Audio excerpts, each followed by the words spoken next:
Welcome, everybody, to the Breachers VRML. My name is Nightfire with two E's. I am here with my co-caster, Philibus, for preseason Week 6 matchup, Havoc Esports versus Eternity. Phil, how are you feeling about this matchup coming up this afternoon? I can't even express how excited I am. I can't believe we're already in Week 6. The weeks have been flying by. I'm having so much fun. And tonight, we've got the last two undefeated teams at the top of the leaderboards coming in. Eternity, a little bit of a late start into the preseason, but they've already taken down some big names: Wolfpack, Echoholics, Wicked Esports. So we're in for a good one tonight. I'm excited. Yeah, there is an interesting storyline there with that Eternity team. You know, they have only 4 games played so far in 6 weeks of preseason play, but they have defeated teams that are otherwise undefeated. It is the only loss for them. Teams like Wolfpack, who have only lost to Eternity. Eternity 4-0, and in comparison, Havoc Esports 6-0. So a couple more games in their pocket. They've managed to continue to put up those W's, although I guess recently that Zenith Esport match, which a lot of people were looking forward to getting forfeited because of the Zenith Esport disband.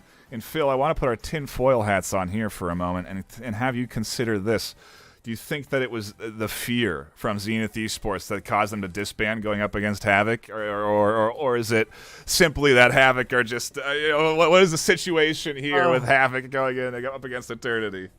I don't really like to admit my conspiracy theories to the public, so I'm going to plead the fifth on any of that. But no, I don't think so. I think they were having some internal issues. Yeah. You know, they seem to be in good standings about it. All a bunch of good gamers, and they just decided to go their separate ways. A lot of them jumping into different teams already. You got the likes of Lynx joining Infinity.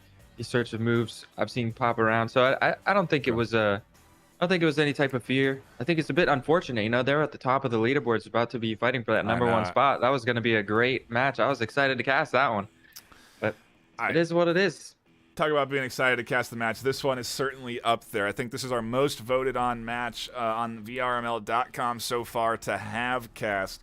It is, interestingly, still, it does have a little favoritism, so to speak. If you look at where the votes are going, I think it was last we checked 30-15 in favor of Eternity winning this matchup. I mean, Phil, what are your thoughts? Are you sharing that connoisseur opinion here this afternoon? As a caster, I prefer to keep my bias in my back pocket, but I will admit my connoisseur vote did go to Eternity. Yeah, I think if I had to bet one way or the other, I think Eternity is looking to give another team their first loss, another undefeated team going to be not undefeated after tonight. Either way, one of these teams is not going to be undefeated, and I think Eternity is up to that task. You know, I do think if you look at Havoc, this is a team that has a group of players that are experienced playing with each other as an org. This Havoc Esports org permeates throughout the VRML to multiple different games. And so they're a group of players that I do think are going to be able to bring a solid bit of coordination here this afternoon up against this Eternity team, and frankly, they're going to need it. They're going to need all 5 in lobby ready to go, as we are currently waiting for this lobby to populate before we can jump into that action. There it is. Phil, we've had so many 4v5 starts, I feel like, where teams have kind of hindered themselves in these early rounds. We're not going to get... this is going to be a 1v2. This is worldwide rank 1 versus 2 coming up here. Yeah, this is... I don't think... I was willing to bet that they were not going to see it. I mean, right in the middle of Saturday night primetime gaming. I was expecting the 5v5, and I think I agree with you. I think no matter which team wins, it's going to be a good fight back and forth. Like, both of these teams... solid, and neither of them are going to give up without a fight, no matter how bad it gets off to the start. So I'm excited. It's going to be a good matchup. Yeah, and it looks like map 1 is taking us to Hideout to start things off. I feel like if we're going to go to any map, Hideout's going to be the one where there's probably the most familiarity between these two teams. You know, you look at, although looking at the stats, Factory actually has the most round wins coming in from both teams. Hideout is second for Eternity, third. It's the worst map technically for Havoc Esports here this afternoon. And so if there's ever going to be a start for Infinity to come out strong, it's going to be here on Hideout. And they're starting on the attack as we get ready to dive in to our first round of map number 1. Havoc Esports on the attacking side. Eternity. I'm gonna be calling it Infinity. Eternity on the attacking side. Havoc Esports defending, and very excited to see what we get on this initial breach. Not often do we see a heavy stack on the window entry towards A, but that could be the plan in store to kick things off. Yeah, interesting. I'm interested to see what the plan is here. I don't see a smoke grenade. Juice holding a frag grenade. Pennypacker with a flashbang. I don't know if we'll see a fast breach or if they're just trying to get a quick pick, but this will be a little bit unusual. Either way, as we get started into the first round, instantly blowing the wall on B, and it is going to be a fast breach onto the A bomb site. It's going to be a pistol rush. EMP immediately getting planted, and explosion match going down into the connector as well. Very fast start here from Eternity. The static emitter not doing enough work because the swing in almost landed them on top of it. They instantly shot down the emitter, and it is retake time for Wabez and Co. as Pennypacker finds 1 kill down inside of B. They could be flanking soon. It's going to be the retake coming in on the A side as Hyja is here trying to battle Juice. You also have Venom and Orchid working their way in as Juice and the rest of this team is here to fend off the entry, and Havoc Esports getting a rude awakening to round 1 here as a dominant pistol set comes through for Eternity. 4 left alive. I mean, 6 HP on the. Yeah, not a lot. That's a dominant way to start things off. That sends a message clear here on attack. I do believe this was Eternity's map pick, like you said. It's not right. Havoc's best map, so, and also starting on the defense leads me to believe this was their map pick. So I don't know. We'll see. Let's see what the buys come out here for the second round. Juice already buying up into that Vezin. Pennypacker, you got 4 people on Eternity after that round with the option buy the rifle. Looks like they're going to go with 1 hero rifle here, I think. Yeah, a little bit conservative.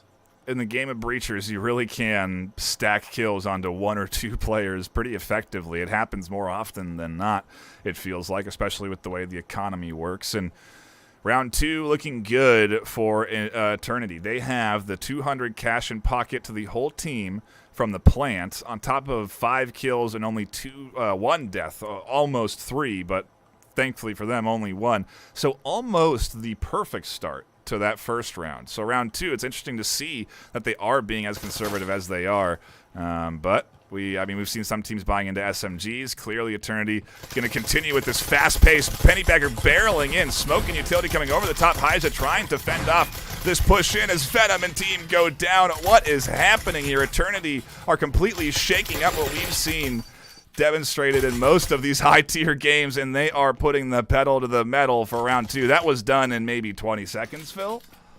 That was a very quick round, and I think that is, especially on the pistols, I think they know that if you pack that many bodies in and over pressure one side of the defense, unless the defense got lucky and stacked everybody in there, with a pistol, it's really tough to mow down 2, 3, 4 players, So with not coming into the first gun round, when you see 4 members of Team Havoc with a rifle, I wonder if we'll see them change the pace. Because that same kind of fast-paced play, 1 or 2 people with a good crossfire setup can mow down the entire team. So I do think it was probably a strategy specifically for the pistol rounds. I had to guess. Yeah, it is so far. Again, working very well for them. Full buys coming in from both sides, though. Havoc saving in those last 2 rounds, now able to buy into a pair of rifles. One of their players, Venom, isn't spending all the way through, as they've likely been picking up Utility throughout the course of those last 2 rounds. Utility that unfortunately did not get a whole lot of use. Looks like here we're going to get another focused breach down into the lobby side of A as Eternity opens up the hatch, the windows, sends a drone down in, and takes control of the breach to the A side. Are Havoc going to be ready again for the continued quick-paced pushing because essentially they are set up on retakes as all the utility gets broken down for Mindbaker to work their way in, past the door blocker, past the trip mine, puts down the EMP plant, and Juice and Mindbaker are suppressing as they continue to barrel through Havoc here. They are getting a rude awakening to the top tier of breachers. They've managed to play 6 games and dominate the space, but we have so many teams in the VRML. Eternity only playing 4 games so far this preseason, coming in here up against, again, a team that has been undefeated and simply making short work of these early rounds. It's up to Orchid, who's on a bit of a flank on the bottom set, to maybe get a first couple of kills here on this round.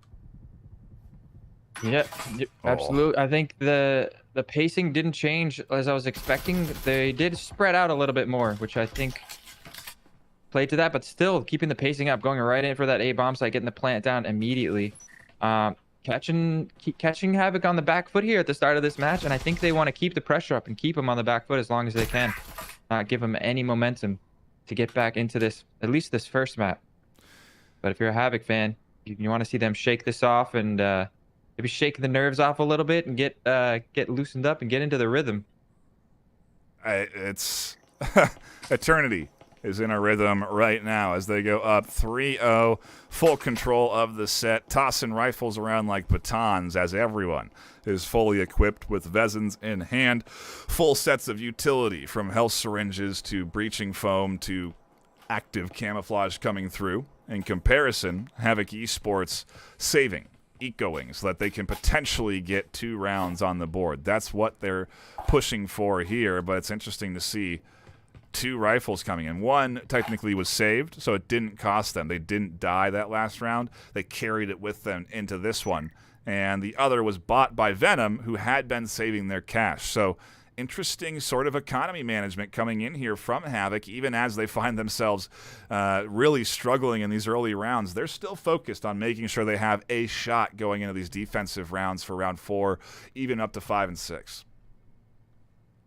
Yeah, a bit interesting to see Venom purchasing the rifle here. It looks like they want to they also don't want to give Infinity an easy round at all, putting up a fight, which is great, but if they can't get a save of one of these 2 rifles into the next round, they're gonna have only 4 rifles, but 4 rifles strong gives them a solid chance. But we're seeing a quick play into the garage here. Nice little counter nade coming out as the drone comes through underneath the door blocker. Juice leading the charge with the EMP in hand. Waba is just barely going to get back around the corner there. Back into the B bomb site. And all right, here we have Havoc is aware that the pressure is coming into B. And the rotation is coming in early. We'll see if they can put at least some kills down on the board and make this round not versus Venom. Finds a kill onto Pennypacker through the window. That's the momentum starter they needed. I like that they don't apply too much of the pressure. They don't push up into the garage where you have 2 active camoed Proof and Mindbaker pushing in towards B. They're saving their potential swing up through the stairs, but they also have defense on the backside. A nice pickup from Hyja through with the pistol there as Juice finds the refrag, or at least picks up 1. Hyja still with HP as Juice continues to battle through the open wall here, and Wabez with that rifle looking for the challenge over the top. They're tucked into the tight corner, springing over the top of the countertop. It's Juice connecting with another kill. Hyja with another pistol connection, a big pickup. Manages to get the rifle in hand, but can't find Proof. And it's a 1v2 with Orchid alone and a full health Ace and Proof. Oh, now Proof getting chipped away. Orchid tried to find the pistol connection. They get it. Gets it, and he has Vezin. He has Vezin in hand, so he's got the rifle in a 1 versus 1 against Ace. He does not have a syringe, 30 points of health, but he just needs that 1 headshot. Peeking around the back of the B bomb site. Where is Hyja coming in? Through the garage. And Orchid perhaps wisely choosing to rotate around through the connector now. It's interesting because if they know that the EMP was planted there because they got those early shots in, they can wait on that other side and just force Ace to push out to that EMP because the EMP didn't get planted. There's still 1 or 2 turns left for the Ace here to turn that EMP on. This is a huge round for Havoc. They need this one here. There's a big opportunity in their hands, and Orchid's going to wait for the audio cue, or should wait for the audio cue to come in here as Ace is going to try this plant. 30 seconds left. If they don't try the plant, time is going to tick down, and the round's going to go into the defensive hands. Yeah, 20 seconds left on the clock, and although it didn't get planted, the fact that it was on the wall means that they can't move it anywhere else. So that's the spot he's going to have to plant it at here. Ace does manage to get out into the laundry room and escape while Orchid was on the reload. Very nice little maneuver by him. And a little game of cat and mouse going on here. Orchid is aware of the positioning. Can he find the shot? Still only 30 points of health. And the active camo is going to do it. Ace is going to clutch up, and you got to give it to Havoc, though. That was a close round for a save round. They did at least get some kills on the board. They didn't manage to bring that rifle into the next round, but a little bit of momentum, I think, swung in their direction after that round. Yeah, I mean, we're seeing essentially a full buy, depending on how you consider the eco. Venom here going into the pistol rounds. They've done well with pistols so far, but 4 rifles getting picked up because they managed to get those kills. Those kills putting a little extra cash into the players' pockets and ultimately enabling them to be where they're at right now. This is exactly what I said offline, Phil, what we're going to see here, right? I thought Eternity was definitely going to come swinging, but I did assume Havoc was going to bite back, find some kills, make it a relatively tough challenge for them, and that was the start, potentially. We'll see now if they can get 2 rounds here, but it is definitely going to be the hard part right here, holding down this lobby, because we really have seen some great Eternity plays so far. Yeah, absolutely. I think you find, even though they didn't win the round, the fact that it was like a save round for them, they only had a couple of rifles going into it, I think that's going to be a little confidence boost in their back pocket, knowing they almost came out on top of that one. And now with rifles in hand, I think they're going to be looking to put one of these last 2 rounds on the board. As we see, look at this change of pace here from Eternity. After such a close round against pistols, they immediately slow it down, and they're going to take their time working into the A bomb site. Up through the stairs, up through the windows, taking control of A with a little bit of a flashbang and identifying some trip lines on the side there. Fortunately for Mindbaker, they won't go down, pushing through. But we've seen this work well before, as Mind is all the way inside objective. Could easily spring the trap onto a rotating Wabez, but Wabez with a good shots back. A health syringe quickly into Mindbaker's chest, as you can see how quick these players react to bits of damage. A nice peek out there again, but Wabez not suffering the shots. They're staying tucked in just enough. The EMP plant is going to come in, and Wabez tries to swing on Juice, can't connect. Mindbaker pushing in with Juice, dumping rounds through the wall, and finally a kill coming in for Explosion Max as they pick 1 up, but it's Orchid, Hyja, and Explosion left as the EMP is down and planted on A. Yeah, 3v4 still definitely doable here for Havoc. Fortunately, Juice getting down to 8 points of health, but he is going to manage to heal back up. It was unfortunate. Venom on the flank from behind got picked up. Someone was really doing a nice job holding the lobby there, and Juice peeking up the staircase with the active camo is going to find Orchid. Now it's a 2 versus 4. It's going to be a little bit more difficult as that wall gets blown, utility getting thrown in. Hyja in a really tough spot. Explosion Max not in too much. They get the, I don't know. It's ticking down. Here, but it's they don't ticking have time. down. Hyja was trying to push out, almost had 2 kills and the option to defuse, but couldn't get it in time. And another solid fight from Havoc, but they really are just letting Eternity up into their space. They're letting them push these objectives. We're not seeing a lot of resistance in those outside lobby spaces, and maybe that is because the tone was set so early on. Either that, or we're just seeing this offensive set really go to Eternity. Maybe we'll see Havoc Esports turn it on a bit when their turn comes to attack after we reset after this round. Yeah, you know, Hideout is one of our more attack-favored maps that we have on the list right now. So it's one of those things. And that top bomb site, I think it's unfortunate that the gun rounds came out on that top bomb site there for Havoc, because Eternity have showed that they are really confident. The last time they had that, they completely just plowed through them really quickly and got the plant on. This time they changed the pace a little bit and took their time, did it a little bit more methodically, but it was the same kind of dominant control established over that A bomb site. So let's see, going into the last round of the half, if Havoc can put 1 on the board, maybe get a little bit of a comeback started. Going down 6-0 in the first half is not going to be what they want. Nice little flash out there to shut down a early advance from Mindbaker. This team learning and adapting quickly. Havoc really putting a little bit more effort and shutting down the quick swing in towards the backside of A. That's the play that Eternity deployed last time they were on this objective on the pistol set, and they won that one in seconds. They are still pushing the A side, but they're doing it with a little more tact this time. Suppressive fire through the walls. They're going to be breaching multiple sides. Orchid's location, well known off of the drone scouting that's being done. And they do their best to battle up against full rifles and a kitted Eternity, but they go down quickly. Eternity with great aim so far in this set and barreling towards a 6-0. Definitely making a statement here. They came to play. There's no doubt about that. Nade's coming through both ways, but the 1v5 and Hydra is going to immediately drop, and that's a completely flawless round to shut out the first half. Oof, brutal. What do you do? I mean, that was a perfectly synchronated entry. It's clear that the comms are very on point with the Eternity team. We are not able to hear those, obviously, but you can just tell. There's no chance that this is all just happening.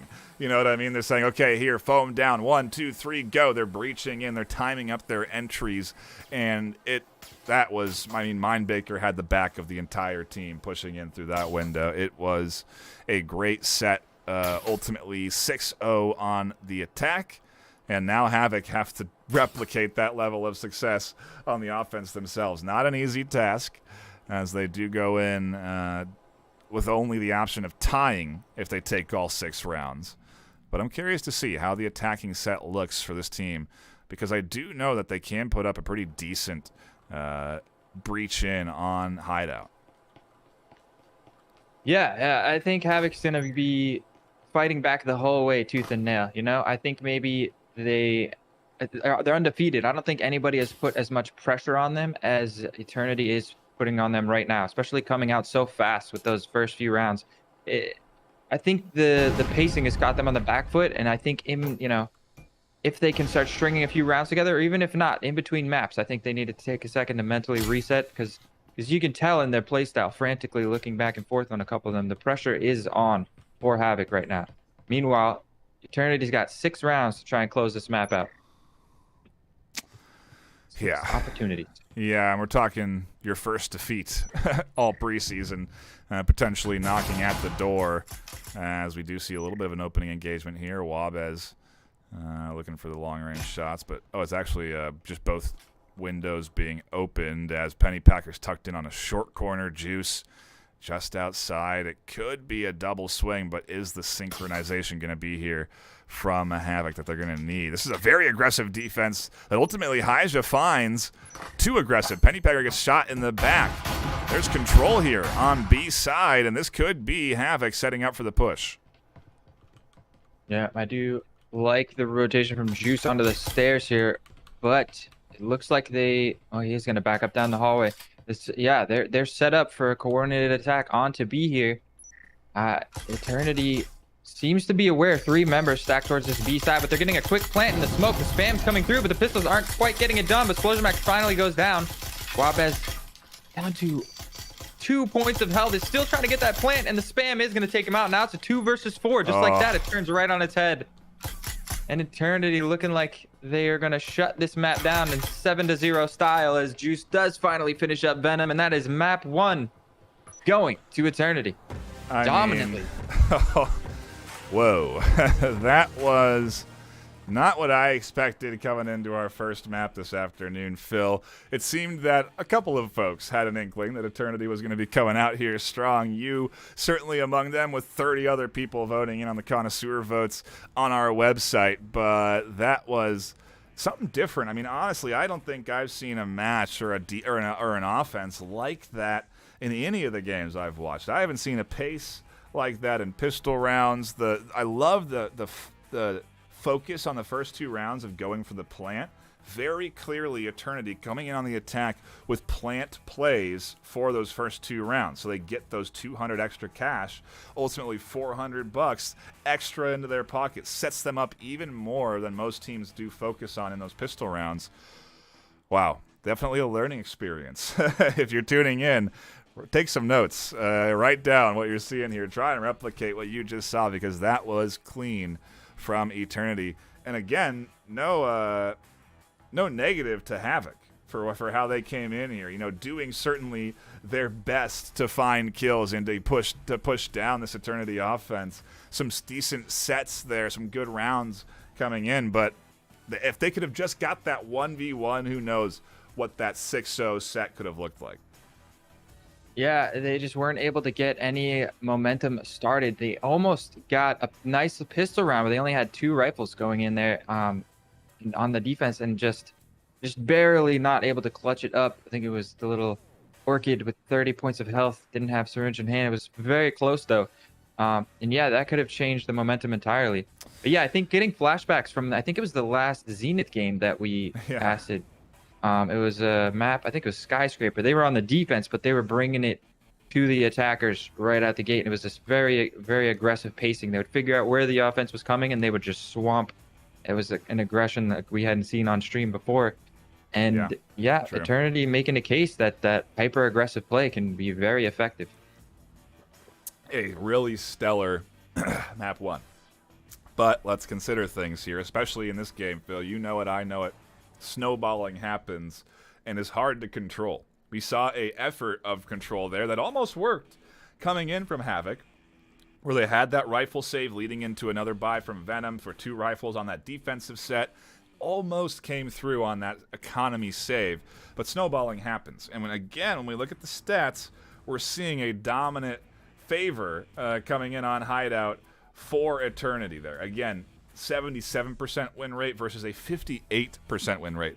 That's not a great win rate on Hideout in comparison to 73 and 70 from Havoc Esports. So, no matter where we go, Factory or Skyscraper, we're actually going to see, in my opinion, a more comfortable Havoc. This is to say that maybe on their attacking set here, we could see a little bit more turmoil in the early rounds and mid rounds, honestly. I think there's going to be a good shot that Havoc can bite back on map 2. But it's up to be determined yet. Obviously, Eternity, I mean, that's their best map. They have a 93% round win rate on Factory. Eternity doesn't really lose rounds on Factory. They have some losses coming in on Hideout and Skyscraper, though. So if there's ever an opportunity, Phil, it's going to be these next 2 maps. Yep. And I think you got a lot of players on Eternity that have been playing since that alpha time before Hideout and Skyscraper were even released, where Factory was just the only map to play, and everybody just played it all over and over again. So they are very experienced. Not sure how many Havoc members have been playing since alpha, but I do believe, because of what you just said, we are going to go to probably Skyscraper. I'm pretty sure map 1 was Eternity's pick, so I think map 2 are probably going to go to Skyscraper, but that's going to give Eternity the defensive side, and we know how defensive Skyscraper can be.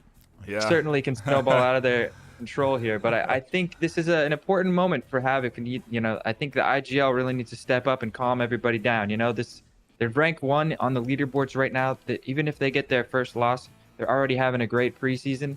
I think they need to look at this like a win-win. Either we're going to win or we're going to learn, right? So it's just sit back and adapt, and I think that's the play style they need. Instead of feeling the pressure to come out here and try to defend that undefeated title, they need to be learning, because Eternity's bringing some new plays into the playbook, and I think they need to be ready to adapt and adjust to what we're seeing on the fly. And if they're coming as ready to learn something, they're going to be a little more able to adapt mid-round and bring something back. So let's see if they can get some attack going here on Skyscraper. It looks like we're going to see a substitute, I believe, for Eternity, or maybe just connection issues. Maybe somebody just needs to charge up their headset a little bit. Who knows?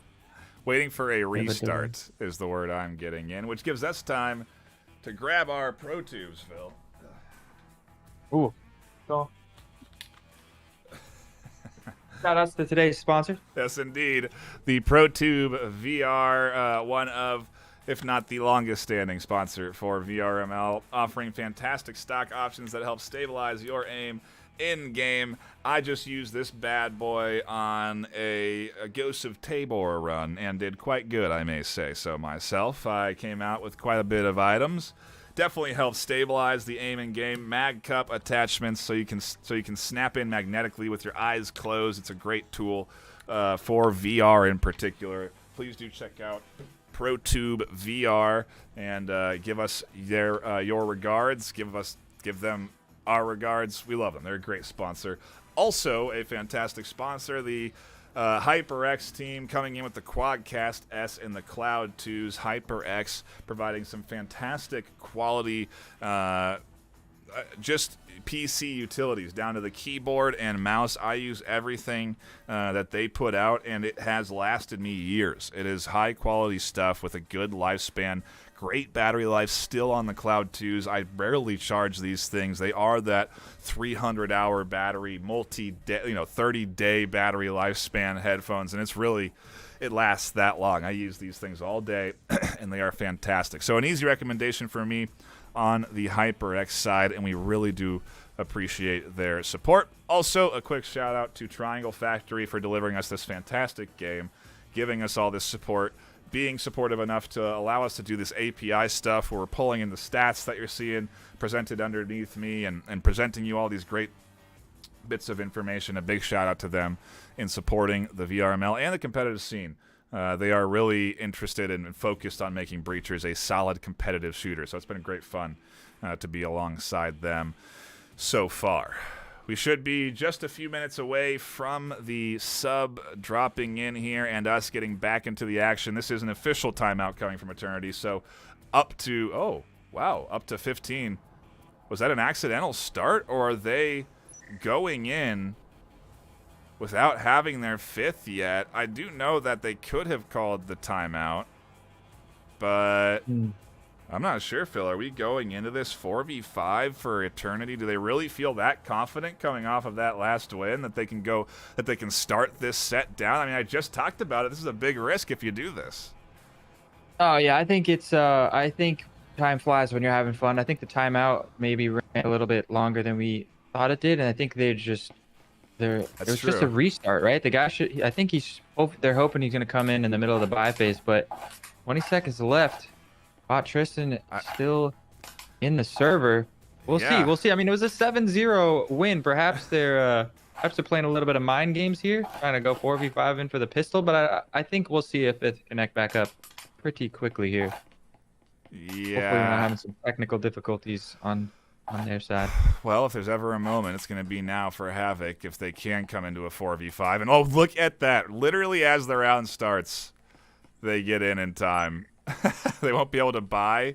They're stuck with a Jesper, but I guess they're ecoing in round 1. But it is 5 in for Eternity, so no advantage. Havoc have to hopefully be going in with that understanding. They're not overconfident, thinking it's a 4v5 with a bot on deck. Either way, we have both teams in and ready to go, and I have to do a side swap, I believe, as Havoc, or no, Eternity. I'd had it right. Dang it. Eternity on the defense and Havoc Esports on the attack for Skyscraper and Map 2, and Penny's going to be running into a world of hurt here if they're not careful.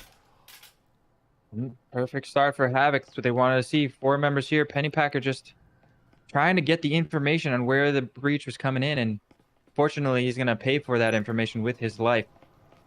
As we do see it working towards the bathroom. Wabaz getting a nice little grenade in, and you got Orchid outside the window. They're going to crunch, but bathroom control given up here. It's still going to be a difficult breach onto B, as you see 3 members of Eternity rotating into this B bomb site, prepared to defend. A lot of blind fire going through those walls. That fire, that damage does get reduced when it comes through that wall, but it does still hurt. The nade comes in there, doesn't go far enough to catch Heiser around the corner, but the breach is here, opening up at least a little bit of this side. Mind is close in and tucked against the wall. They'll spring their trap with 2 quickly dead on the entry to B. It's Wabez now left with a breaching foam as Juiced finds Orchid, and Eternity are kicking things off on defense strong. Havoc just having a tough time breaking through. Yep, they're showing their experience here on the defense of Skyscraper. I really liked the adjustment. They figured out the pressure was coming into the bathroom and immediately gave that position up. As the wall spam coming through, and now Wabez's position is given up. I think you're going to see a collapse from the defense, and sure enough, unable to escape that with his life in the first round, going to Eternity here on Skyscraper. Another dominant start. 8 rounds in a row now. Yeah, they are looking good here on the start of Map 2. Again, coming out of that 7-0 win, if you are just tuning in. Havoc doing their best to fight up against a team that I think is arguably, deserving of that #1 spot worldwide with how well they have been playing. And frankly, they're close. Ranked 2 right now, going up against Havoc, who are ranked 1. And with Havoc playing 2 more games than Eternity, it could be the reason why we're seeing them just a touch ahead. Overall, though, Eternity have been the undefeated destroyers, delivering the only losses to several teams that would otherwise be undefeated in the preseason. And, it's just a different pace than what we're seeing out of other squads. This Havoc team isn't barreling in all 5 to an objective and overwhelming the team. They're sticking to strats we've seen sort of developed over the course of time with, breaching in multiple entry points. Not to say that it doesn't work, it just requires a little more coordination. And clearly Eternity have mastered that strategy of a squad working with everyone together through entry points. Yeah, a bit of an interesting second round situation here. We're going to see nobody buying a Vezin on Eternity. In fact, 2 people buying into Omens, and on the attack, Wabez also buying an Omen. So 3 Omens on the server right now. That's the most Omens I've seen in a long time here in a competitive match. And it looks like Havoc don't want to give up that momentum too easily. They want to fight for this second round, which is not a bad idea, but I'm a little worried for what the money's going to look like on the next round. As Juice finds the first kill on the Hydra kid. It'll be tough. It'll look good if you get kills. And that's 150 into the pocket for Juice with a flank coming in that gets shut down nicely by Venom supporting Splosion over the backside. They tried to pop out of the door blocker, and Venom was patiently waiting for that push. Juice is getting hunted by the duo up top, and they'll need to get rid of Juice to open up the hatch. And Wabez looks and checks, but doesn't expect Juice to be there to any capacity. That's 2 kills with Omen in hand going up against the Pistols. Splosion and Orchid trying to fight back here, and finally Juice goes down. It's Omen v. Omen. And, actually Orchid caught those shots through the wall. Nicely done there by Orchid, honestly, with that Omen. Opens up the hatch point, and we're into a 3v3. Havoc with a decent chance of snagging their first round in this series. Yeah, that was beautifully played, knowing that he was exposed with low HP behind that spammable wall, and the Omen now over into the hands of Splosion Max. So that's the gun advantage going the way of Havoc. Once again, they find themselves with a great opportunity to put their first round of the series here on the board and get a little bit of momentum started here on Skyscraper. Pennypacker here to defend on this B bomb site. You've also got the Ace rotating around behind him to support. It's still not going to be easy. I still worry because they've shown so much confidence and patience here. And on the defense, pressure is really on Havoc. I feel like the ball is in Eternity's court here. They're going to have to break through this defense to take this round. They really need to fling all 3 through the entry point because that Omen only has enough damage to take down 1. You do have the Ace over the top to support, though. But if they can get rid of Penny on the short corner, things could be good on the entry to B. That's going to be the start, though. And with Orchid down, they'll go down quickly. They fly in. Splosion finds the connection. A nice swing. And a nade over the top. Beautifully toned. Catches Ace. Venom and Splosion have EMP coming down. And Proof is alone trying to push in a 1v2. That was beautiful. When I saw Venom pull that nade out, I thought the nade could very easily make the difference here to this round. But now the post-plan setup. Unfortunately, no healing syringe in hand for Splosion Max. So with 18 points of health, he is going to be at risk of dropping, but with Venom here to defend, it's a lot of work Proof has to do with just a pistol in hand to drop both of these. He finds the headshot on the Venom, though, and Splosion Max does manage to close it out with 18 points of health. And that is Havoc putting their first round of the series onto the board here on Skyscraper. A little bit of momentum, finally. This is what you want to see if you're a Havoc fan. Now they're going into the first gun round. They got a little bit extra money in pocket. They're going to be able to fully buy into this. And it's still not going to be easy because Eternity still have some money that they saved up by only investing into those Omens.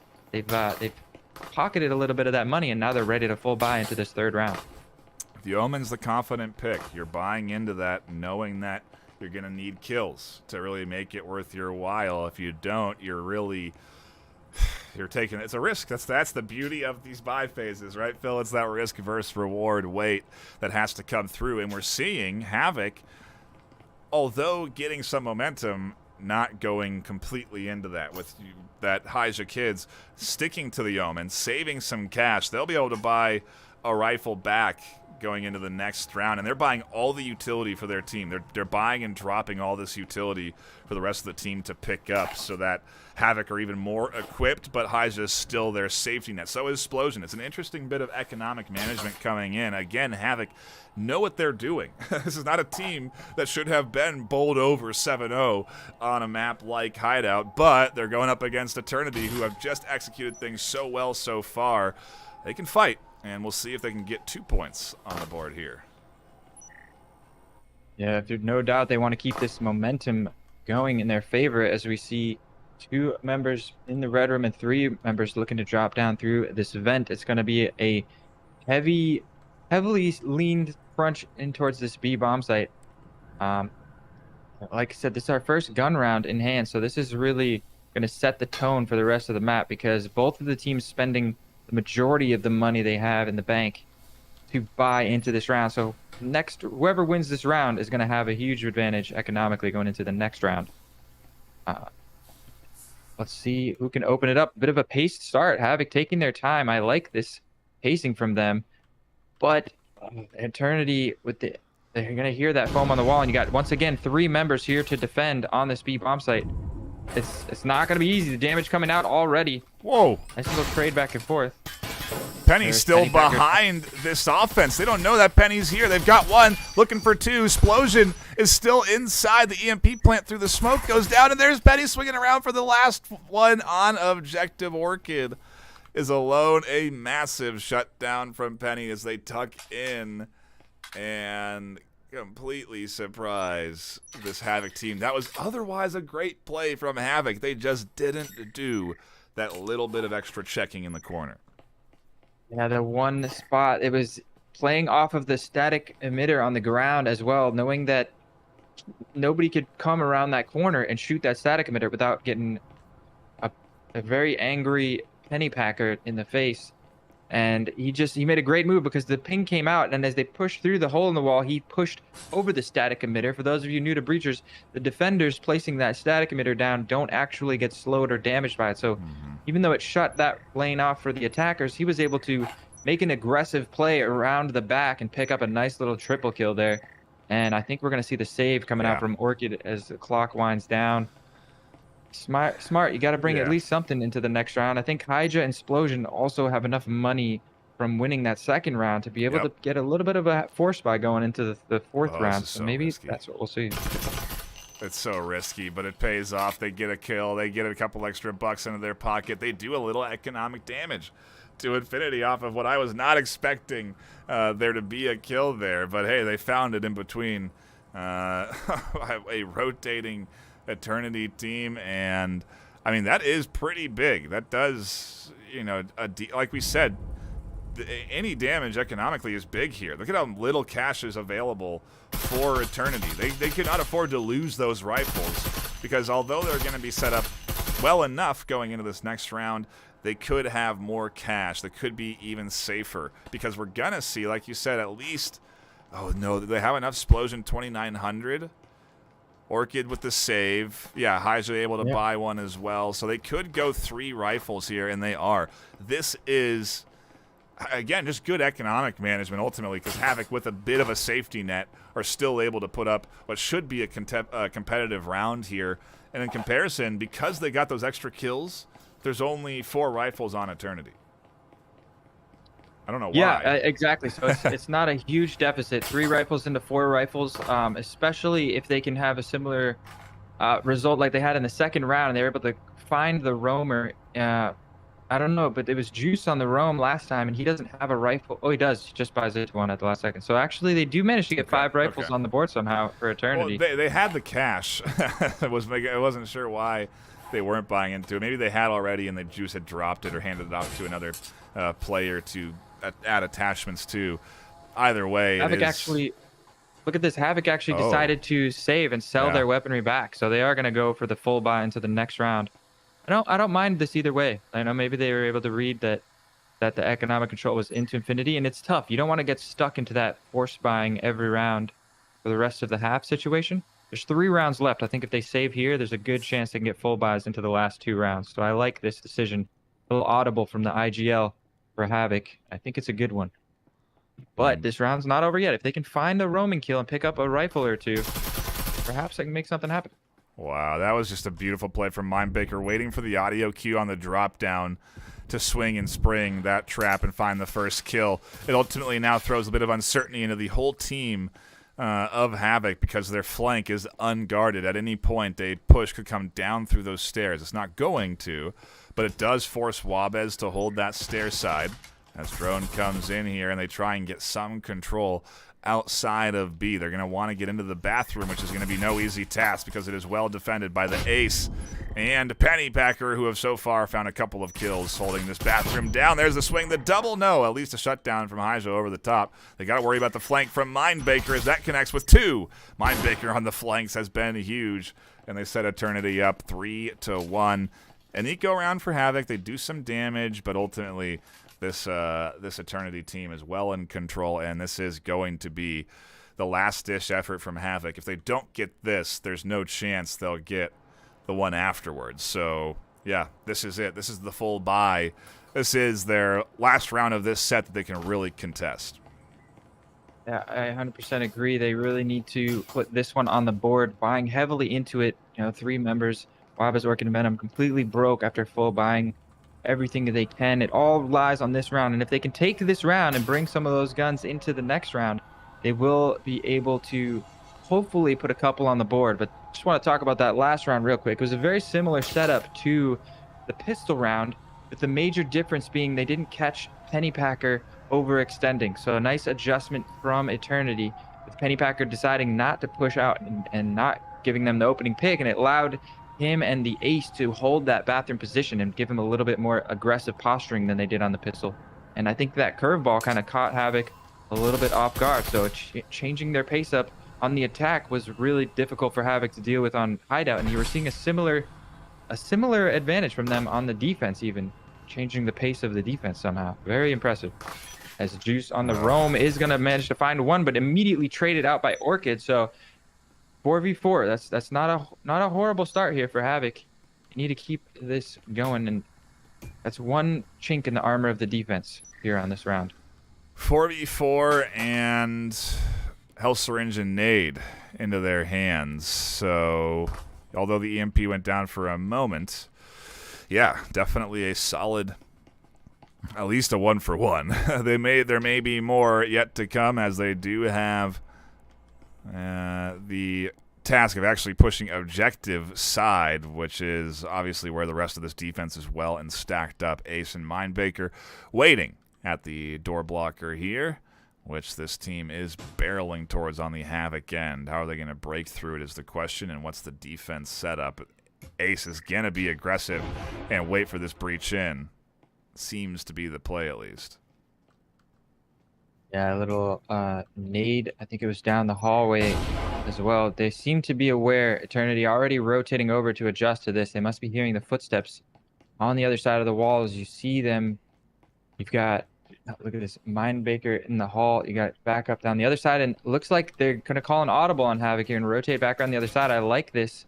I like this because Eternity was completely ready for that take on the other side, but the utility spread out nicely. Look at this static emitter placement right in the middle of the hallway, and the proximity sensor going off as well. A little bit of a botch nade, and oh, we have a disconnect, and bot Isaac somehow just eats a grenade to the face and takes no damage. I'm not going to question it, but the fire nade coming through, Mindbaker with the quick peek is going to shut that down immediately, and we're looking at a 2 versus 4 situation. Orchid finally finds Baker. It brings it down to a 2v3. Ooh. Chaos on the entry point here as Orchid tries to catch Penny on the corner and cannot. Wabez gonna have to swing next, but there's so many left as the team crashes back in. 1v3s are doable, especially with the Vezin in hand, and so the team has to be careful about getting over aggressive. Again, if this round goes into Havoc's hands, this map is still within reach for them. Yeah, but with only 25 seconds left on the clock, it's going to be a lot of work Bob is going to have to do, and very quickly. Finding a nice little nade into Proof, but Proof's going to be able to back up. A bit of damage found. I don't know if he has time to go for this. And just 10 seconds remaining, and Pennypacker once again tucked into a nice little corner. Uh, it's a solid defensive. It's a solid defensive game we're seeing here from Eternity, but like we've talked about before, Skyscraper notoriously defender-sided. Havoc still have a chance. I feel. I've seen matches between good teams go 5-1, and once they switch to defense, completely come back and win 6 rounds straight. Although, with how coordinated we've seen Eternity's attacking side is, that's going to be a bit more difficult to do here, I'd say. Yeah, there's especially going in, to that defensive set here. I imagine we're going to see more of those constructed plays on Eternity's side when it is their turn to attack. And for now, this Havoc squad is having a hard time cracking this shell. They're going to have to full buy, spend whatever little cash they have, and it does get them 2 rifles and a couple of SMGs, but that is all they'll have to approach this objective with, and it is not a lot. In comparison, a fully equipped Eternity defense, momentum well into their hands, and staring down the barrel of a side swap, and like you said, maybe even a more commanding couple of rounds to take the whole series. Yeah. You see a reconnect though from Havoc, so they're back to 5 strong. Got Isaac getting subbed out here. But the first pick from Pennypacker, getting aggressive into the vent room and immediately backing up into that B bomb site. Already a man disadvantage to go on top of the gun disadvantage they already had. We're seeing a similar play from before. All 4 members of Havoc stacked into this vent room. Gonna find a little bit of damage, but the nade coming through is gonna slow that attack down. And again, Eternity is ready for this. 3 members already stacked onto the 4 members, excuse me, stacked onto this A bomb site, ready to defend. It's going to be difficult. That static placement in the doorway is just so powerful. They're once again going to foam up the wall, try a similar setup, but there's a fire grenade coming through. I feel like they need a clutch flashbang.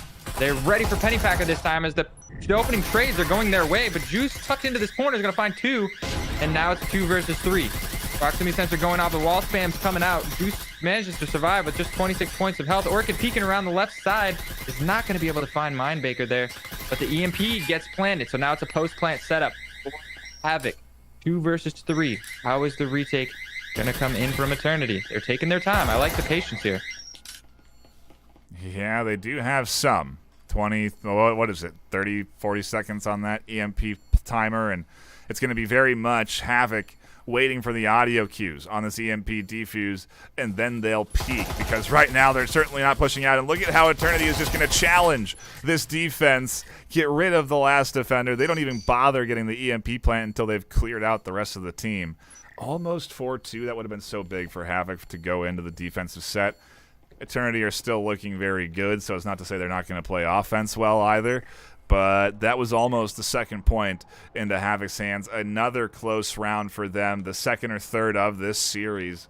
And Havoc are certainly fighting. We've seen a lot of teams fight against Eternity, but ultimately Eternity remains undefeated. They continue to deliver the first loss to undefeated teams, and Havoc is 2 rounds away from experiencing their first loss in the preseason.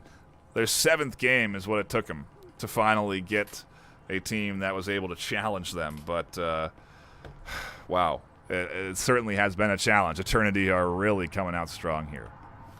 Without a doubt. Yeah, I think you're seeing, in my opinion, from just being here in the server, I feel like Eternity are very much in control, and they feel that control. They feel like they're in the driver's seat, right? Like when that EMP got planted, they did not overextend.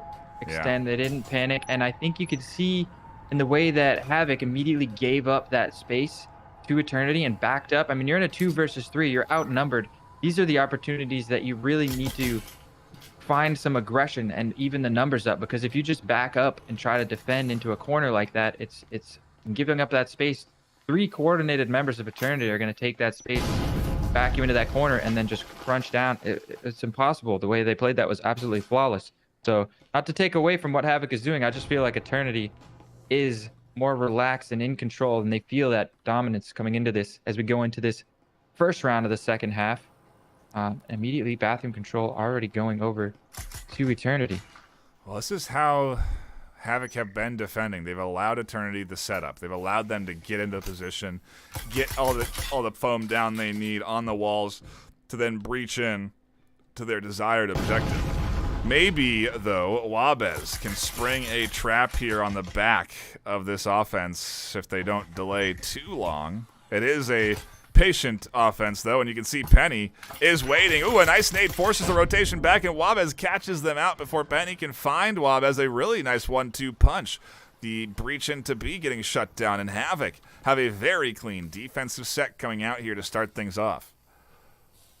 Yeah, almost reminiscent of the pistol round in the first half. It was the same bomb sites, and Havoc having the same exact difficulty coming through the bathroom side onto that B bomb site. The triple defenders almost in the same exact positions, just absolutely shutting down the attack. So like we said, Skyscraper is a notoriously defensive map. As Pennypackers are finally going to find an opening pick for Eternity here, but it's a 2 versus 4 situation.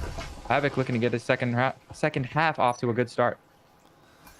That was a fortunate pickup that Penny only got 1 instead of 2. There was 2 stacked into that corner, and Penny wasn't aware that there was another one after they got the first 1-2 pop on the headshots through the window. But there's still time, 50 seconds left, and eventually they're going to have to work in. Both walls to B are open, and there's low health Havocs all across the board. Well, except for Wabez, but even then, bit of damage done. Yeah, a little bit of potential for them, and I don't think there's a lot of merit to saving on a pistol round because there's not a lot of weaponry and utility to bring into the next round. I think you're better off punching in like Pennypacker does here, finding a third for the round, and Juice picking up Explosion Max. Wabez finally trades, but look, 4 points of health on a Wabez, and how are we down to a 1 versus 1 just like that? There was a huge gaping hole in the defense there for Havoc. That hole in the wall from the hallway left wide open. I'm not sure if there's a miscommunication, but it's going to be all in the hands of Wabez. As Juice now with 10 seconds remaining is going to get a really strong plant position here on the back of the B bomb site. And this swing could be deadly as he swings around the left side. He is going to find it, and that's a 6-1 score line. When everything was in Havoc's court, it all fell apart. Man, that was looking Tragic. good. That was looking like a clean Havoc defensive dub into the pockets, and instead it is the momentum continuing to be into the hands of Eternity. They'll be able to buy a couple of rifles going into the attack, and in comparison, Havoc have their backs against the wall and need to spend. They don't have the luxury of saving going into this round, so at least an Omen is going to need to come in here. We're seeing the Cyclone getting scooped up by Explosion, but in comparison, again, it's the full buy. Interesting. The full buy coming in from Eternity as well, so they're fully investing in the attack to try and get this last round and lock in the series. Yeah, I like this from either way they go. Actually, we're seeing Mindbaker a little bit of undecided. It looks like they're going to play it a little bit conservative. Everybody's still with plenty of money to buy fully into the next round, but I do like an investment into this round. You've got 5 more. You get 5 rounds remaining, and because you're on map point, every one of those rounds is a chance to close out the map. So you might as well put a little oompage into the first. It's interesting to see that decision-making going on, though, because they all did. They were going to full buy. Like, okay, hey, we're all full buying, and then they're all talking, well, maybe we should do this. Let's not get too crazy. We're still playing pretty, all those discussions have to be going on for them to then finally land on, all right, 2 Omens and pistols, and let's make this happen for the final round as they do breach in to A. And again, Havoc need to lock in 1. Juice does some good damage on the Wabez, and the drone will do some good scouting work for their setup onto A, which again is wide open. No real pushed out defense here to shut down this foam plant and push through the backside of OBJ. Well, they've given up lobby control. Looks like they're playing on site here, and there's a flank coming in from Orchid. He's gonna find proof in the background, but now his position given away. I don't think he's aware that Peacekeeper Pennypacker, he's on the outside, and the Crunch comes in, the crossfire comes through, trades come out. Now it's down to a 2 versus 3. Make that a 1 versus 3 as Ace finds Wabez getting a little over aggressive there, and they're going to shut it down, and that is going to be map 2 going to Eternity. Just another really dominant performance from them. Pace, discipline, pain. They're just not giving Havoc anything here in the series. They came to play. A big shout out to everyone tuning in here on YouTube. We love to see you in and enjoying some Breachers action, and Eternity delivering true to the connoisseur votes this afternoon. 30-15 in favor, and they take maps 1 and 2, 7-0 and 7-1 respectively. Impressive KDs coming in from Juice and Pennypacker, 10-4 and 12-5. But the battle was there, with Wabez and Orchid picking up 6 apiece themselves, and Havoc just coming close, but not close enough, Phil. Yeah, I agree. I mean, for those of you who are new to VRML, we are going to get to see a third map. It won't be a deciding map, but every round does count towards the team's elo going up or down. So I think we're still going to see Havoc fighting tooth and nail for every round they can get. Yeah. And I think Eternity also wanting to make as strong of a statement as they can as we go into Factory. And I think maybe now that the series is over, right? Like, technically Eternity took the first 2 maps and the series is over. That takes a little bit of pressure off of Havoc. And I think that's one of the things biting them. I don't think anybody has really put them on the back foot like this, and being that it was live casted on stream, I think they felt the pressure come in, and they're not playing 100% that we've seen them play before to their potential. So maybe now that that pressure's lifted, we'll see a different look from Havoc, especially starting on the defense here on Factory. Yeah, they are again a team that knows what they're doing. And that's what I think makes it even more impressive, that Eternity are making such short work of this team with those first 2 maps, because Havoc they have eco strategies, they have plays, they have solid communication. You can see there's coordination there, but it is just being overwhelmed by Eternity. This team really has mastered how to work together, especially in the early rounds, which is what we're seeing again. An Eternity attack onto Factory, and they are all stacked up onto the A entry site. Yeah, I wonder if we'll see them try to plow through and catch the defense off guard. I don't think it's going to catch Havoc by surprise like it did on Hideout. They're going to be aware that this is an option. As Venom with a nice little spot behind the blue box, going to peek out and get a nice little 2-piece to start things off, and immediately getting aggressive. A bit risky here from Venom, the over-aggression, but he's got the backup from Orchid in the hallway. Orchid is going to be the one that actually drops, but 2 versus 4, great start for Havoc here on the first round of Factory. As Proof and the Ace to try and make something happen for Eternity. They are trying so hard to make this work. They can't connect onto these shots. A big swing out from Aija. Look at that, a 1-2 pop over the top. Angling the gun to catch those kills around the corner, and still using this pillar to their advantage. 2 minutes left, plenty of time. There's the flank from Wabez, chops up 1, and now the pinch onto Ace comes to fruition, and a beautiful double kill. Havoc take round 1. They're looking for map 3.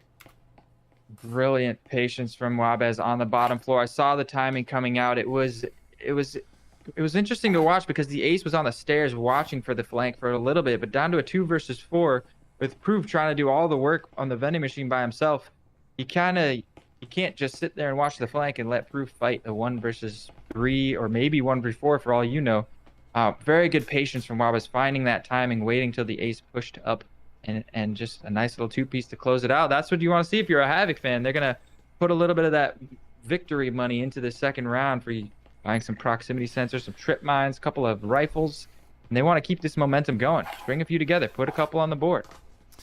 I do have the info to jump over to Wicked vs. F3. We can do that at the end of this series if they're still going. We'll do a little bit of scouting work afterwards. But that match is also live. There's actually another matchup live. Not that one, but there is another game live right now on this YouTube channel, getting cast by Martinet, I believe. So do go give them some support on that game.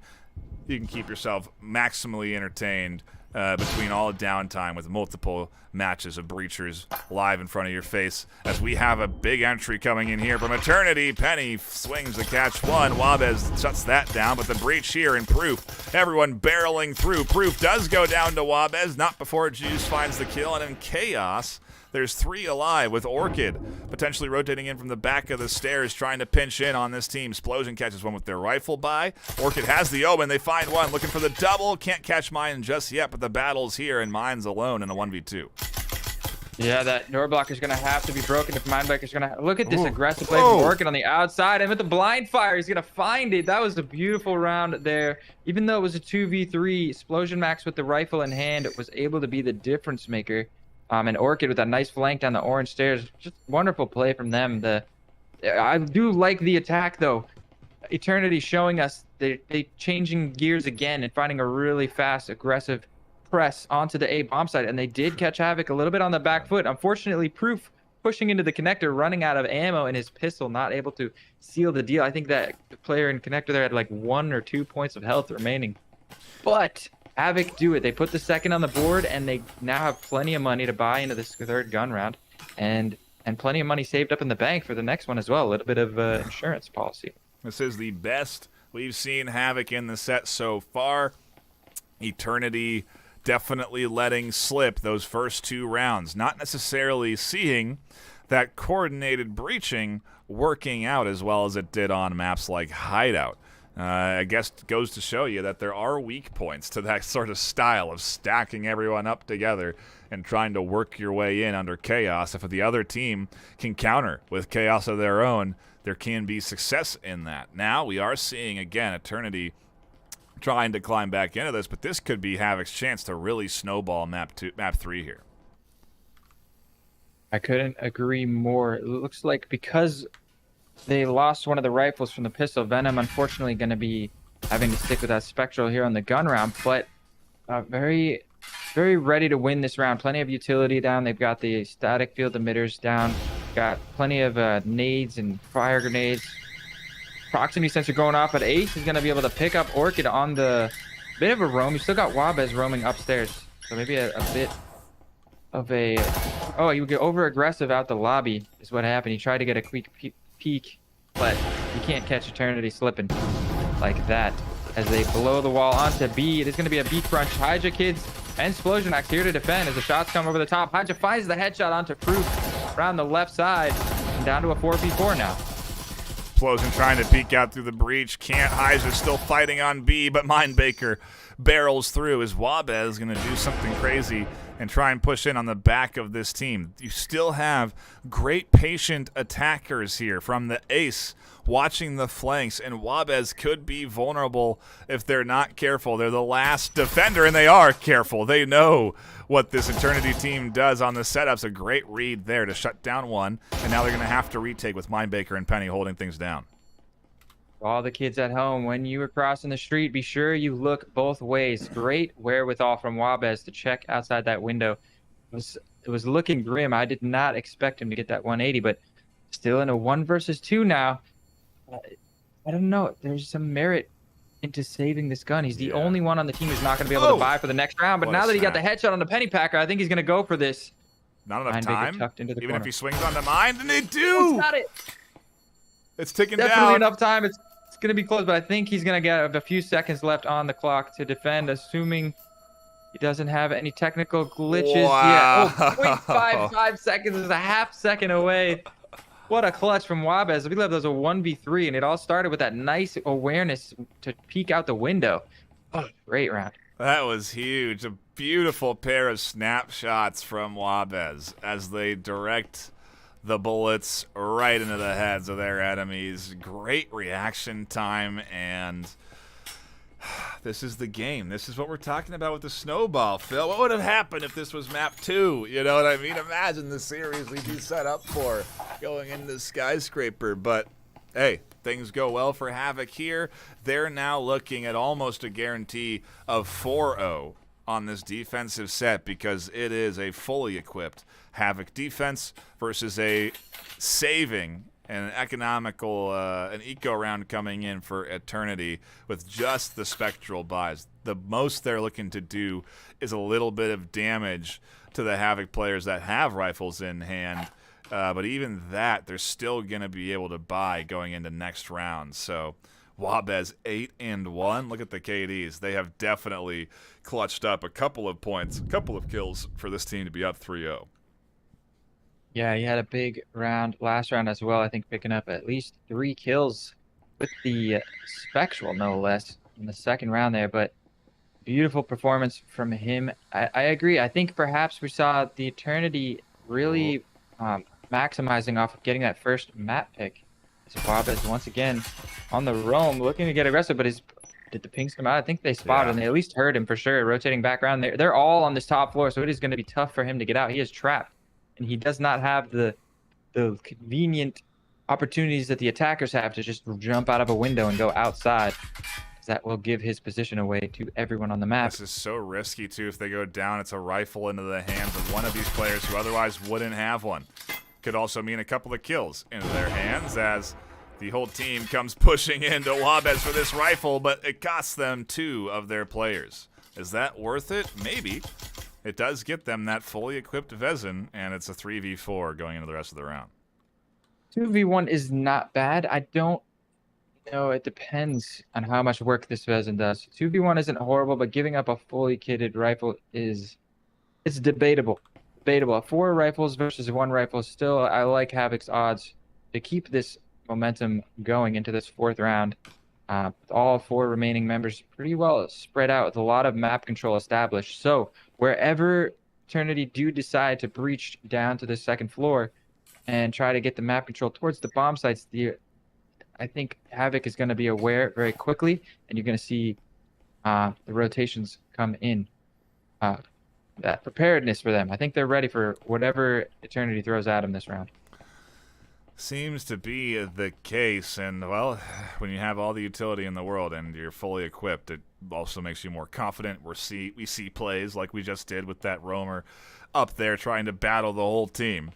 And now Juice is going to be the point for this attack down the stairs, working their way up to the remaining 4 of Havoc, who are holding down this map 2 very well. Again, all the utility coming in because they're confidently buying through, so we're seeing the door blocker come in. Breaching foam here on a Juice, and they're going to open up this A site, it seems. EMP also getting handed to Juice, and so Juice really looking to carry this one as they get ready for the push in.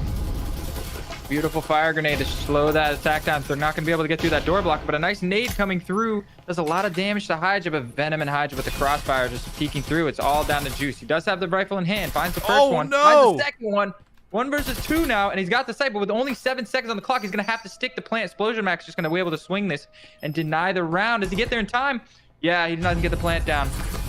And the kill. That's big. That's nice. Havoc maintain control of this series, of this 3rd map, as they go up 4-0 against Eternity here on map 3. I mean, this is maybe what we've seen in the... I gotta wonder if this is how Eternity ended up playing their last couple of games, too, where they just weren't able to lock in that 3rd map. Maybe they lose focus as a team. Havoc are looking good here on defense, to say the least, and so I don't really know what we're seeing as the major change other than the economy being well in Havoc's control in those early rounds, setting them up nicely for map 3. I suspect that it has something to do with that pressure of the series being lifted off their shoulders. Yeah, they're loosening up here. They're playing. It almost looks like a different Havoc that we're seeing from the first 2 maps. I feel like the pressure got to them, being put on the back foot immediately. But I'm glad to see they're finally able to shake that off and show us the Havoc that we have been used to seeing of previous matches. Maybe taking the foot off the gas a little bit, Eternity. You could be right there a little bit.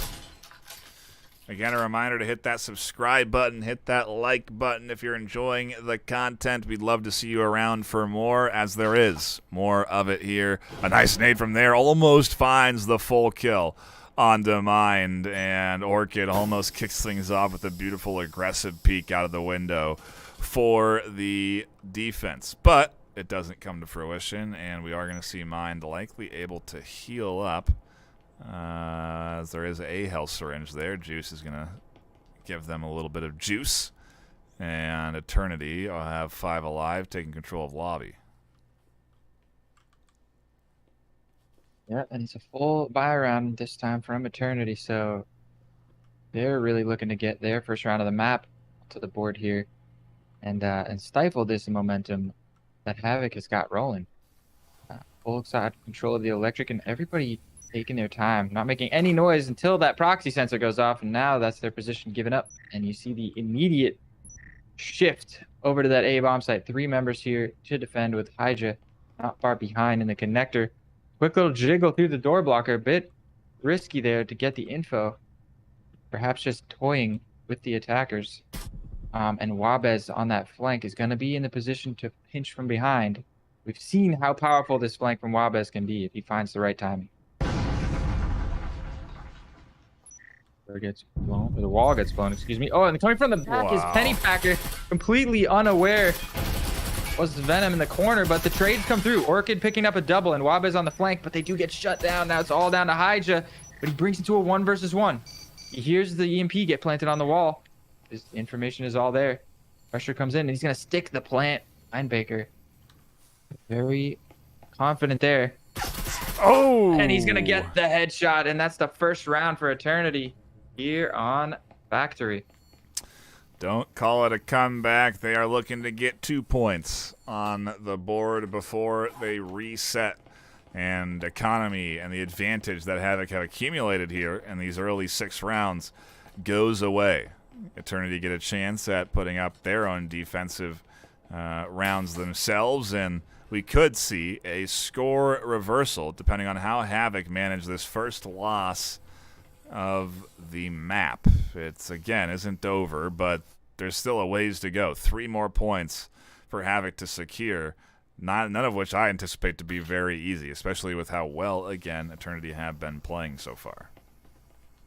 Yeah, and not only that, but you're about to see the fruits of their labors paid off in this round because of, even on their save round a couple of rounds ago, they didn't manage to win, but they made it scrappy and killed at least 3 members of Havoc, and therefore that's 3 members of Havoc this round that aren't able to buy into rifles going into the last round. There's no point in saving. They're obviously going to force, but that's paying off for them. Ash gets blown immediately.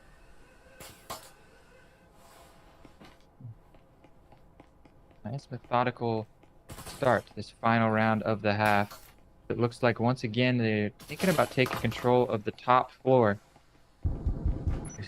With that EMP, they once again catch the roamer in Wabez stuck on this top floor. The drone is he's absolutely going to be surrounded by all 5 members of the Eternity squad here. No escape for him. And with a shotgun in hand, it's all going to come down to how much damage Wabez can do before he is inevitably taken down. Another drone to make sure Wabez is still there. Yes, it does come in. Mindmaker applies perfect pressure with the drone pings, and like you said, everyone was there to get that roamer down. That's vital, essentially, for them anyway, so that they can now get the hatch plays they're looking for and work down into this offense, this defense. Orchid and the remainder all set up around, well, A site actually pretty weak as B seems to have the favored pressure, and I gotta wonder what the play is going to look like here from the Eternity squad, but they're set up nicely for another point if they can get it.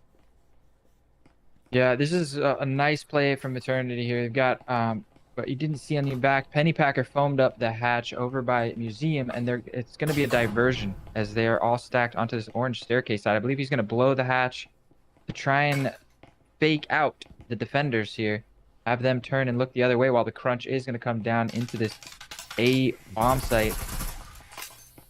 And yeah, I'm loving the coordination we're seeing from Eternity so far. They're bringing some really powerful plays. Look at the rotation from Pennypacker holding down the gravel as well. But 3 members here on the orange staircase. Wall's going to get blown. Pressure being mounted. Venom stuck behind that bomb is not going to be able to escape from the bomb site. And now Explosion Max. It looks like they gave up the A bomb site to them. The pressure too much for Havoc to handle. Yeah, and it's just overall, again, good coordination with Penny watching out the windows to stop any rotation on the backside of B. It really makes it hard for this team like Havoc, who defend and allow the offense to push up. Hydra is here on the short corner, tries to get the RCP out the window onto Penny, but doesn't. Penny finds that kill, and with the EMP down, there's a bit of a rotation. Explosion here. Vezin in hand gets popped and surprised by the duo on objective, and it's 1 left. Havoc, Orchid alone in a 1v5. Wow, a perfect round from Eternity. Well, not quite. we'll see if Orchid can clutch the impossible. Ace clutch. It's happened before. We can't exactly count him out, but it is not going to be easy. His position given away does find us to shut down Penny. A second on Ace, but the reload is going to get him. And that is 4-2 scoreline in the first half. Eternity stringing a couple together here to give him a little bit of momentum going into the second half. And now they're on defense. What do you like about their odds? I don't know. Havoc only got one last map, but it was on the attack, so maybe there's a chance they can do something here in these early rounds. It's all about the first two. That's what I really think this comes down to, though, and maybe that's obvious to the players that are tuning in, but these next 2 rounds are really going to set this pace for Havoc. Otherwise, Havoc have done well enough to get them solidly set up. That's a story we've seen time and time again. The 2-4 scoreline looks powerful. You have twice as many rounds, but if you can't win that all-important pistol round, it is going to be... You're looking at a smart investment into the second round. It could be very easily tied up 4-4 going into the first full buy round. So definitely can't count Eternity out here. And yeah, we're going to see what they bring to the table. Hydra with the drone in hand as this round gets started off. Where will the breach come in? Entered in towards the A site on stairs. Proof on this main floor gets scooped up quickly by Wabez in a nice setup. They get rid of the roamer right away. Puts a Cyclone into the hands of Orchid, although I don't know why they ditched the Spectre for the Cyclone. They both cost the same. They could have bought either one. Maybe now that they're inside, they want a little extra of that automatic firepower, but it is a in-control Havoc on the bottom floor, interestingly enough. Working away to the other side, maybe push up the stairs. Or just really clear out the roamers. Oh, and also a little hatch play coming in. They're going to open up the bottom hatch. Try and get an angle from underneath. Yeah, that powerful spot. There's like a head peek glitch on the B bomb site. That is a very powerful position to hold, and it looks like they don't want to have to deal with that spot at all, as Orchid is here, ready to clean that up. But probably going to see pressure onto the B bomb site, if I had to guess, based on this posturing, and Ace and Juice are ready to defend. Nice little 2-2 split for the defenders. The hatch does get blown. That's going to, I believe that's going to be a hint. And sure enough, Pennypacker rotating over to back up his 2 teammates. They're now ready for the attack onto B. It's 5v4, but Havoc are going to have to break the defense once again. Eternity have shown us that this defense is not easily broken. Wabez is going to go for the corner plant there.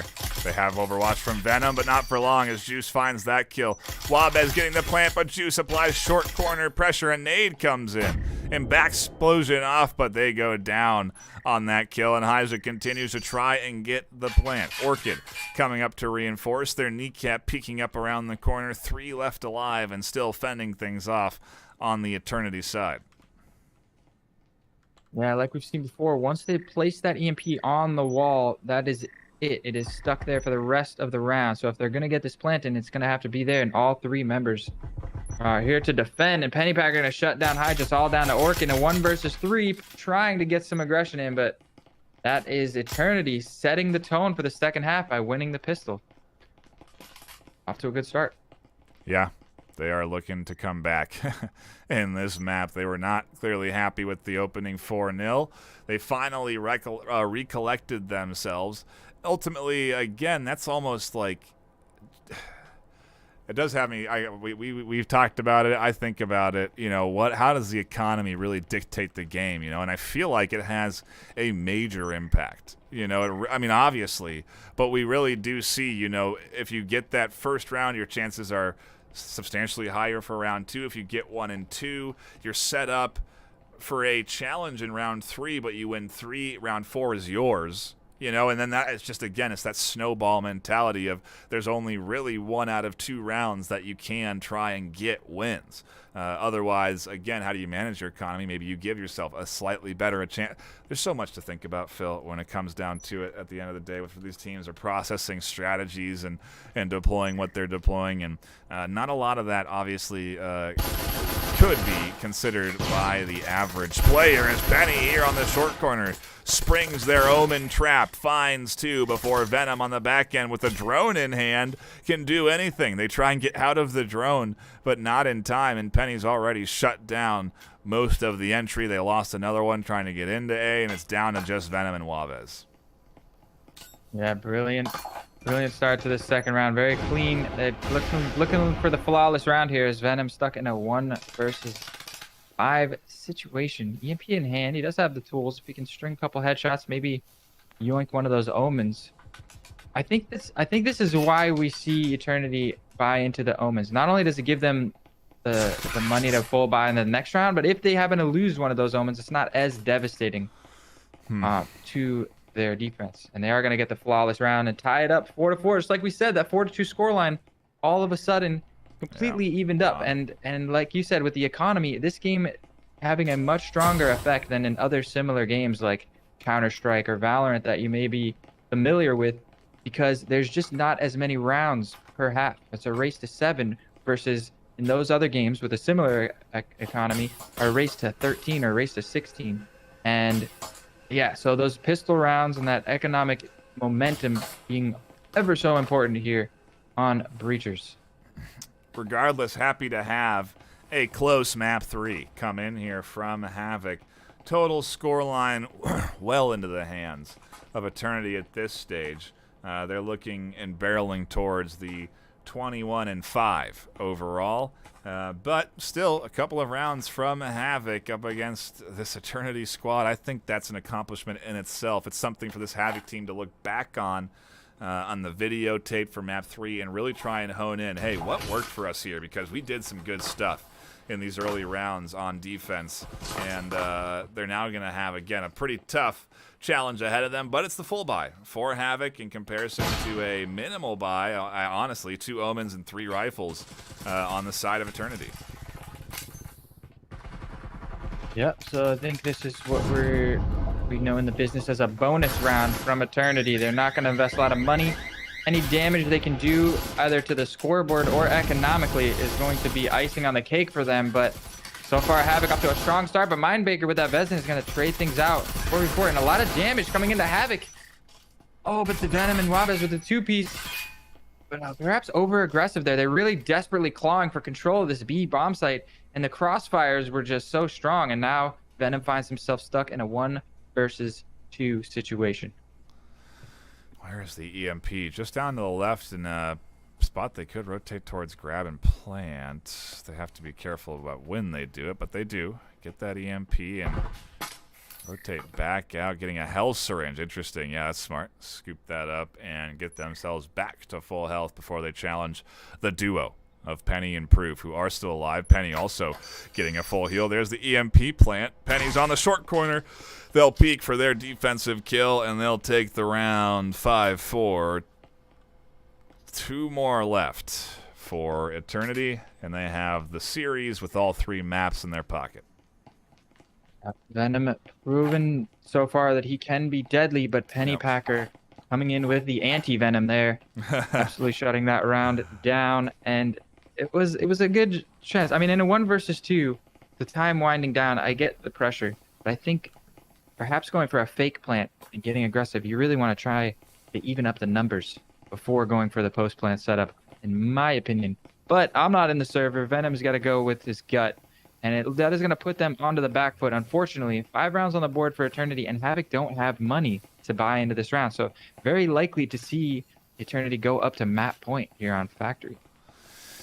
Yeah, that's what it seems like. They've got all of the utility coming out here on the defense, from trip mines to static emitters, and Havoc having a bit of a comparably hard time with buys. Just an Omen coming in. It's, yeah, it's Eternity being Eternity now at this stage. They are certainly playing well and getting more and more comfortable with this third map up against Havoc. The attacking set also definitely a little bit of a challenge for Havoc, but they're inside ultimately with a hatch drop, and they've got control of the locker room space.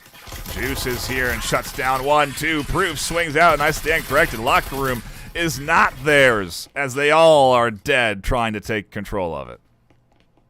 That was I like the change of pace with the fast play, but a brilliantly placed door blocker on the back of lockers held out the two. The I think it was pinch. Venom and I'm not sure. The pinch it was not able to come in time. I mean, it came, but as it came, they were just spamming the rounds into the door blocker. Meanwhile, their team was getting shredded by the two members in the locker room. And then even before they broke the door blocker, Pennypacker just pushed his way right through it and caught them on the reload and got a really quick two-piece. That was a very, very solid round from Eternity. But like we said, Havoc did not have a lot of money, so there wasn't not a lot of investment into that round. Now they're going to have 5 Vezins in hand. 6-4 scoreline, it's not over. They can still win these last 2 and at least tie this last map here of the series. Yeah, they could, but it's definitely going to be a challenge. They are able to, like you said, at least full buy here, so if there's ever going to be a chance, this is it. But the momentum, the focus, where is it going to be for the Havoc squad? It looks like they're going to be quickly finding their way down through this hatch. As everyone stacks up and flies down on towards the backside of B. Ooh, I like this play. It puts them right into the mix as Penny gets scooped up real early, and Havoc are trying to deploy a little bit of Eternity's medicine.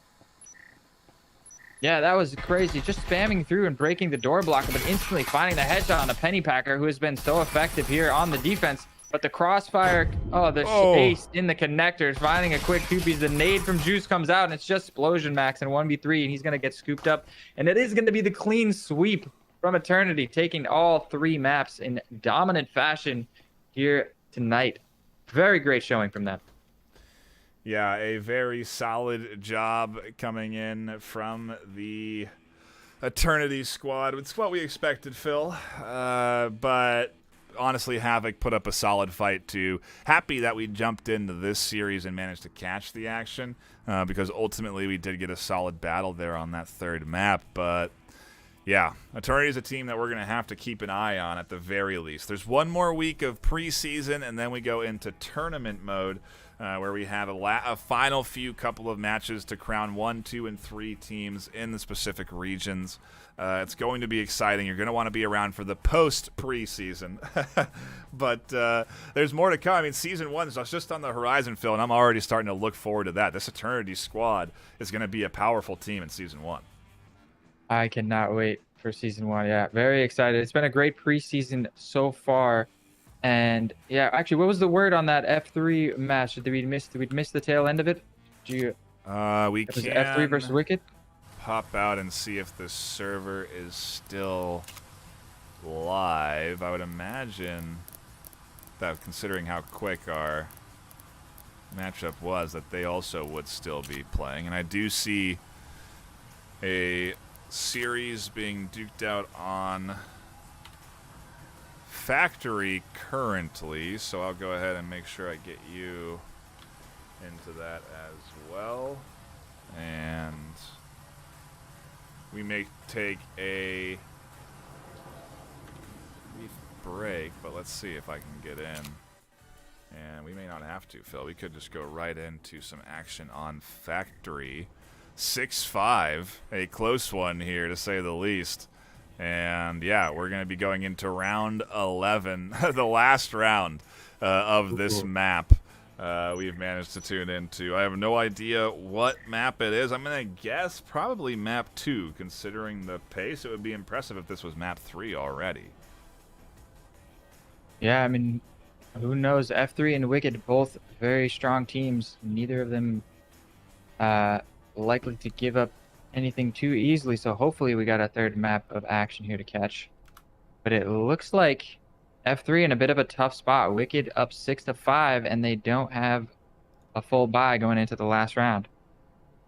If I'm not mistaken, does it look like Evolution and Pepsi aren't full buying? They realize this is the last round? Maybe my HUD is glitched. I won't say anything until we get into the action. Who knows what the actual economies are of these players? You could be looking at the money that they just got in the last round. You know, it's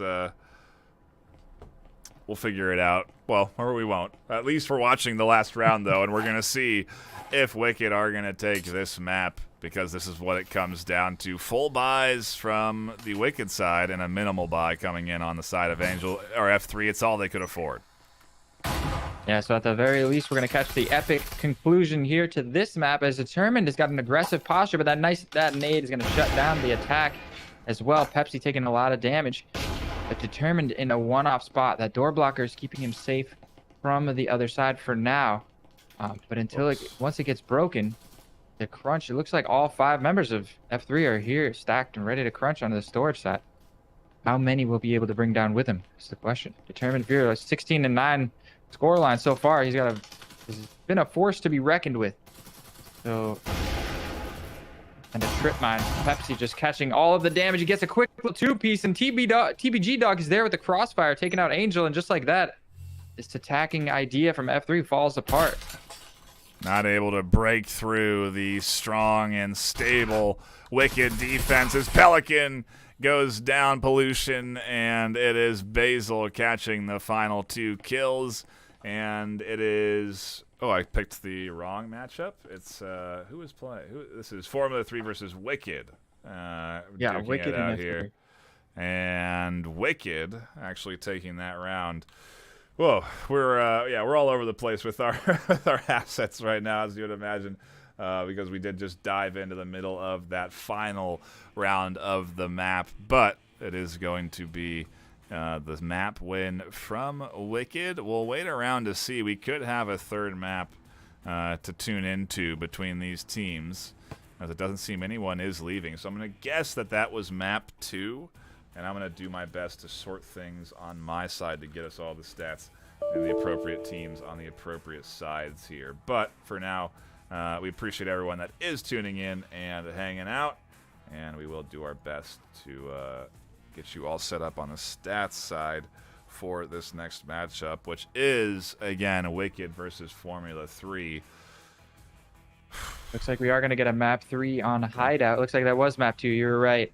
And just taking a look at the scoreboard, it looks like Determined Fear actually just dominant from Determined, mainly 18 kills, only 9 deaths, really leading the charge there for Wicked, but very even performances across the board. So all these players very solid in this server. So I think we're going to see an epic map 3. I don't know if you could get the map results from map 1 from anybody here and figure out if this is a decider. You know Wicked took map 2.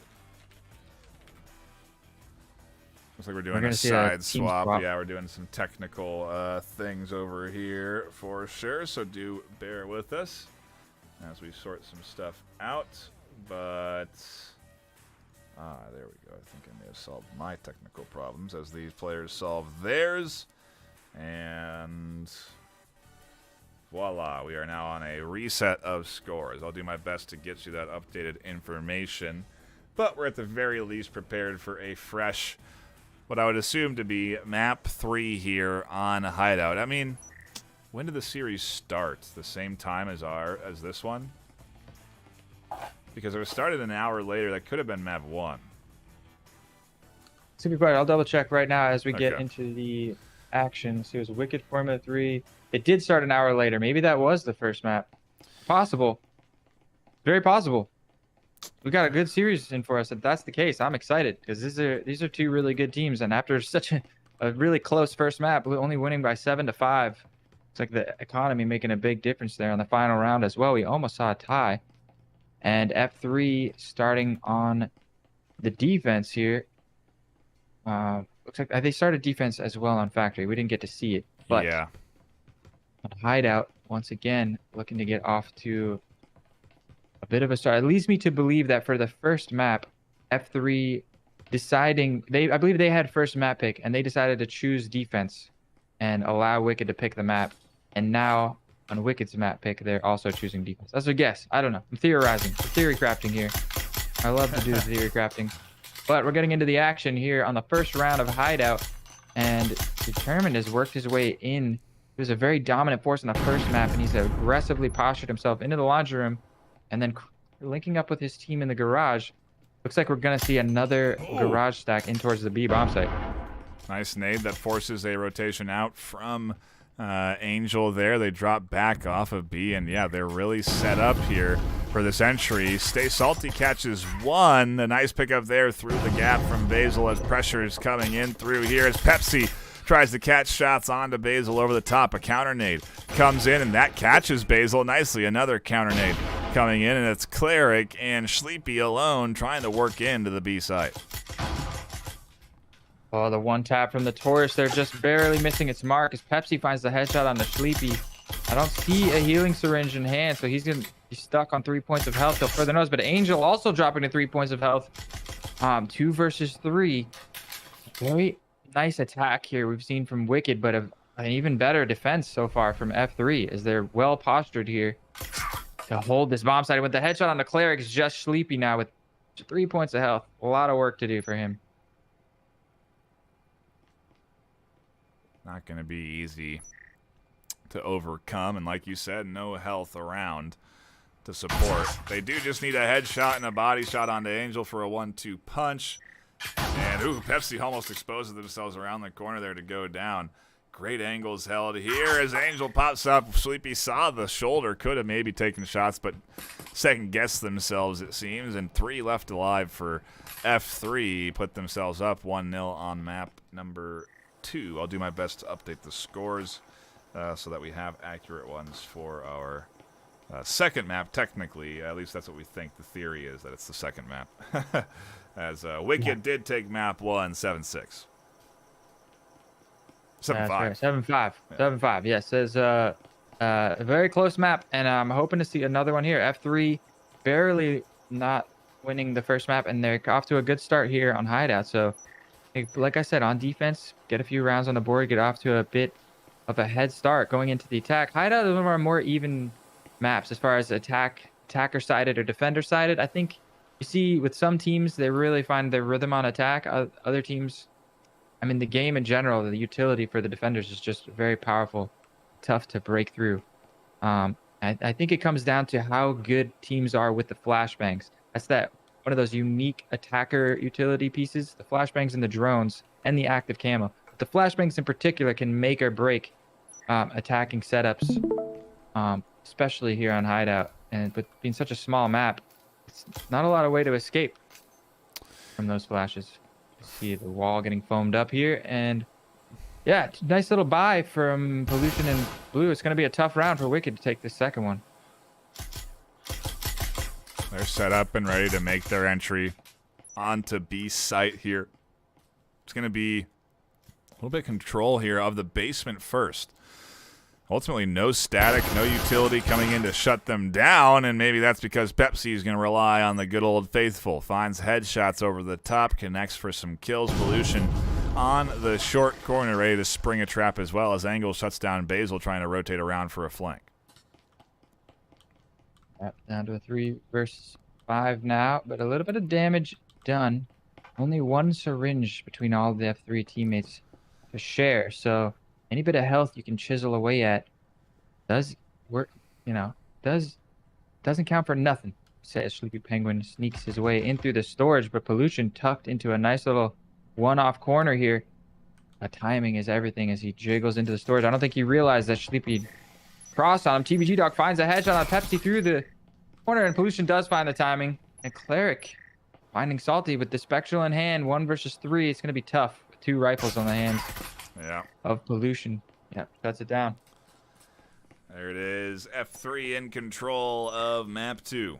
Up 2-0 out the gate. And we didn't have a chance to take a look at the match stats for these teams, but we can pull them up quickly in between rounds. Formula 3, 6-2.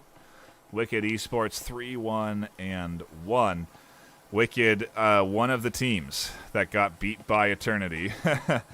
Formula 3 also one of the teams, I believe. Am I correct in that? Was it Formula 3 and Wicked? Maybe not Formula 3, but I do believe Wicked. Who knows? I gotta do better research. But either way, 2 losses for 3 and 1 for Wicked, and on Hideout, which is where we're at, the lowest win rate percentages for both teams, interestingly enough. So if we're going to look for an even matchup, it very well could be here. The start, strong, though, for F3 and our first full buy around, the first chance for Wicked to stop the snowball. Yeah, no, I was absolutely correct. It was actually Havoc that gave Formula 3 one of their only losses. The other team being Echo 7 is now another team that disbanded, unfortunately. They were off to a pretty strong start, but we're looking at F3 versus Wicked here today as we see Sleepy Penguin buying into a Canut shotgun. Interesting buy, but this is a full buy from them. Meanwhile, full buy from both teams here. So the first gun round could really set the tone for the rest of this half as Pepsi finds the opening pick on a TBG dog through that bedroom window. But his position given away and tucked in between these two breaching points, he doesn't really have a lot of escaping options. Wow, finds 2 for the price of 1 there as Determined Fear and Sleepy try and work past Salty and Blue, who have tucked in on the back end of this B site and are preventing that entry point. They're going to force the rotation to the front and push in through the B side there, which is where they have even more defense set up and prepared. So no easy way through, but lucky, maybe. A headshot blind through the wall finds the kill.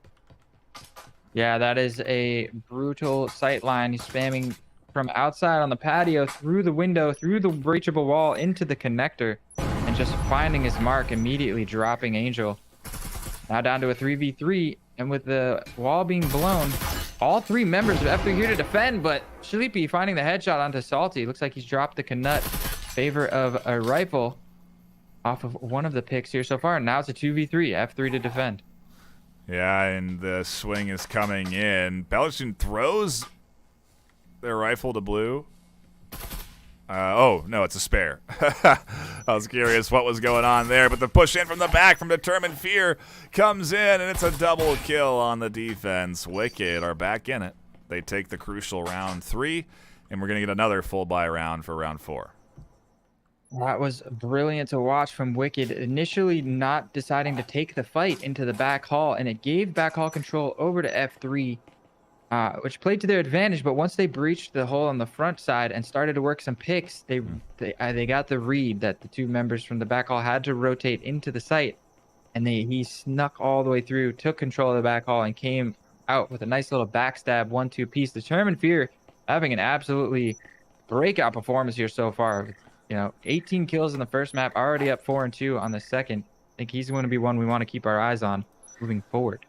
Yeah, for sure. A reminder, there's another game potentially still live. Call Sign Echo versus Radiant started 45 minutes ago, and so we should have 2 games live on the YouTube channel for you to tune into and enjoy. If you're stuck around for the Havoc match, we did catch the first map. It was 7-5, and again, I'm going to try to update the scores. I might not be able to. You might just have to know that it's right. At least Wicked did win that map 7 points, but I couldn't get the 5 in for Formula 3. Either way, Formula 3 is trying to take map 2 and push us to a 3 decider with this big round 4. Yeah, it's going to be an exciting. Well, let's see what the money is looking like. It looks like they're finding another full buy here. Yeah. On F3 despite losing that round. So very solid economic strategy coming out from them, and a bit of a spread out attack here as Wicked are going to change gears. 3 members working in through this wine cellar, and Determined Fear posted outside the A window, perhaps crunch onto the A bomb site. I think the plan is here. Oh, Basil almost goes down to some blind fire through the wall. A good initial defensive spot from Blue as they do rotate off after taking a chunk of damage, and Wicked with a slight HP advantage for now, with A essentially in their control. They could double breach in. They have Determined Fear ready to go through the window. This A setup is looking good, and I do think that what's going to happen is TBG is actually maybe going to throw a fake breach down over onto B site, try and draw the team on a rotation over to B, and then they'll collapse A. At least that would be the smart play. Not the smart play, but a smart play. It would be also the focused, team-coordinated play. In comparison, we are seeing Basil rotate in behind the back of Stay Salty as Pelushin finds a double and denies this team of taking any more control of this space. They didn't need to go for B, but they wanted just to make sure that someone wasn't there, and Pollution was. They find, again, big kills, and it's a 4v3 just like that in favor of the F3 defense. Yeah, Wicked, based off of how they played that last round, it seems like they like to have a lot of map control, even on the attack, to give them the options, as they do manage to get some control of this A bomb site. Just Angel here to defend in the back. Sleepy's going to quickly put that bomb down behind the bar, but Angel finds the pick and now looking to swing and shut. He's not going to be able to deny the plant, but it's Sleepy in a 1 versus 3 situation. You know Sleepy is good in these situations, and he finds the first. Looks like Pollution is going to try to rotate around the back, and Pepsi push into the boiler. Sleepy getting aggressive. Pepsi not a lot of health on him, and he brings it to a 1 versus 1 now. Post-plant situation. Nice defensive hold, but a big pickup from Pollution on the swing out through the door. Catches the kill and the defuse. About as best as it can go for a loss for Wicked. But F3 do come out on top in comparison, 2,500 to the 1,500 for a win. Actually, that may be 2 wins in a row, so 2,000 going into the hands of Wicked off of that second loss in a row, which does mean that they can continue to buy into these rounds. We're seeing Marui's, Vezins, and that shotgun from Sleepy, as F3 will also full buy in. So another hardy round coming through here, although actually F3 seem worse off than Wicked does. Yeah, they had a little bit of money, I think, in the bank. Wicked coming into this round, but Angel, I think, will still be able to buy. He's just going to need a teammate to drop him some attachments. So I think we'll still... Oh, looks like he is going to choose to save. I think they're fine with having one guy. They're going to buy into that utility, that extra utility. One guy with a pistol. He can always pick up a rifle once they get some momentum going. True. But F3 seems to be pretty excited about winning that last round. It's shut down the momentum of Wicked. They're not letting them string anything together. It's a solid performance on defense going into the attack. 2 rounds remaining. I think they're going to try and shut this down 5-1, but Wicked obviously got something to say about that. Especially when you have the momentum, you got to ride it. You got to take this economic favor, I suppose. I wouldn't even say that because it is pretty close to even.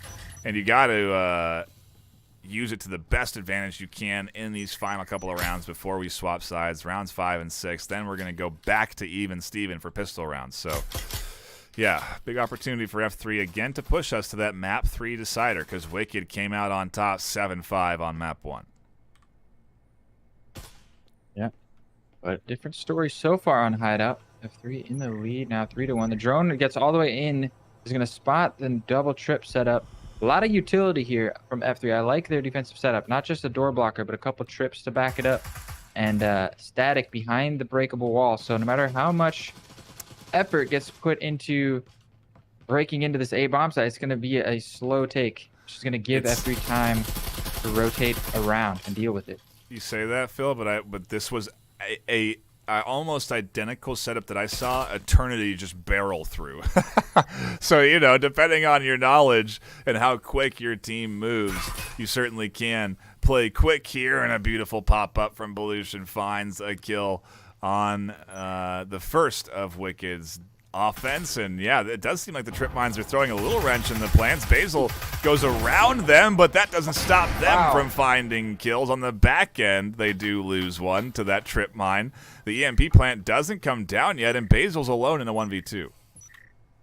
Yeah, TPG Dog on the flank. Unfortunately, not able to find anything, but Basil's ready for the pressure. And Marui in hand, he's going to get the nice flick onto Blue and shut it down. Beautiful round from Basil, and that's Wicked putting their second round on the board here on Hideout.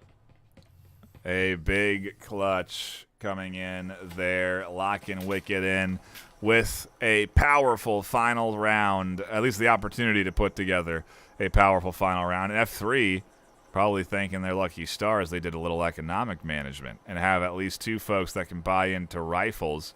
Otherwise, it is going to be rifles, Tauruses, maybe an Omen, an SMG or 2. But not a fully equipped F3 defense and a fully equipped Wicked offense. Wicked looking to take this series in 2 maps. Yeah, I would actually... I love the theory crafting, and I want to say They may be thankful to have the rifle now, but I think if Angel had bought the rifle last round instead, I think he was the one that got caught by Sleepy busting through the shower window with a shotgun. And if he had had a rifle in his hand, he might have been able to shut him down there, and that could have been a totally different round. So I think that's tough to say. I don't know. But they are going to have 2 rifles going in this round, no less. So it's not a complete wash. If they can put this one on the board, then no harm, no foul, I suppose. But up against a fully stacked up Wicked here on this middle bomb site, we saw the last time they tried to take this on the pistol round went the way of F3, but now they've got rifles. Utility, nades, drones, everything being deployed into garage as they take control. Sleepy Cleric, determined, all here, ready for the B setup. Rest of team watching for any flankers. And blind fire abound on the defensive side, trying to shut down the breaching foam setup. And that was the guesswork from Angel. Angel, as they were just blind firing through the window, and Sleepy walked into those bullets. This time, Cleric walks past with no shots coming their way. Breach is open, and Cleric will need the foam to open up the other wall, but Determined has it, and they take big damage. Cleric swings out with the Vezin, catches a big double. Determined on the back end finds a third. F3 get chipped apart, and Wicked still have 4 alive on the attack. Yeah, it was looking good with the start, the free fire from Angel there, but again, I think just not having the weaponry coming to bite them. But Pollution with that Vezin hand is going to bring it down to a 2v3, and look at the damage done. Cleric and Determined Fear with not a lot of health between them as Pollution finds a second, and now it's just Cleric and Determined with not a lot of health. Blue is going to find the kill with the Taurus just to the body, and Determined Fear with 19 points of health is gonna, it looks like he wants to wait for that syringe to recharge with the health. Determined Fear have been having a crazy series. If there's anyone on Team Wicked who could clutch up this 1v2, I think they're gonna be glad it's him. But this was a great round from F3 to recover. Pollution and Blue in a 2v4, absolutely doing some work. Happy that we jumped into this one to catch a exciting map 2. EMP's down and planted, and needs to be fully planted. The bait to draw Pollution out on their flank, on the rotation, and Determined catches it. No need to do this, but they do it anyway. They get the plant. They take round 6. Everything's tied up, and Wicked go to the defense for the back half of map 2. Beautiful, beautiful clutch there to close out the half and bring it to a tie 3-3 scoreline going into the second half. And a little bit of mind games with Determined Fear there in the post plant, kind of going over to where Pollution died and pointing at where he was looking, kind of saying, "What are you looking at, bro? I'm over here." Over here. Like the mind games coming out. You got to give, it's warfare on every level, in the game and psychological. But F3 on the attack now here on Hideout. Let's see. It's all going to come down to this ever important pistol round to set the tone in the second half. It is looks like a hatch setup coming in from F3 as they get ready to try and work their way in through garage, very likely challenging the likes of Basil Maz, who's tucked in on this second floor. The plan seemingly, at least to me, to be hatch down to B and overall try and challenge B site, with Pepsi applying a little bit of pressure on the outside and B getting opened up on the outside wall as well. You should see their efforts coming in here. Basil's on a long rotation. They're coming around all the way to the other side. They're poking a lot of holes in the map here, blowing the hatch on the storage. They blew the wall onto B. A lot of sight lines now opened up for F3 to push in here for this pistol. And the shot's coming through. Determined getting shut down. That is the top frag for Team Wicked. That's a great opening pick for them. And Pepsi also finding Sleepy as the trades come a little bit back and forth, but it's F3 coming out on top. 2 versus 4 now. Team Wicked to defend. TBG Dog, excuse me, and Cleric here on the B bomb site. They're both here. Well, the wall getting blown. TBG Dog caught out, but yeah, a lot of pressure. Too many angles to look at, and it's just Cleric. defend, and he's going to get picked up by Blue. A really great start from F3 here in the second half. They started strong in the first half too, but yes, they do get a solid win, a couple of kills, set up for a few rifle buys, and Wicked, in contrast, nowhere near able to buy into anything here outside of maybe a couple of pistol options, as we do see a Taurus coming in from TBG. A bit of a risk, but could reward them with a couple of rifles into their team's hands. So a big couple of rounds for Wicked if they want to try and lock in this series in Map 2. Otherwise, Formula 3 are fighting. And they've been fighting. Map 1 went 7-5. Came down to that 6-5 final map, or final round.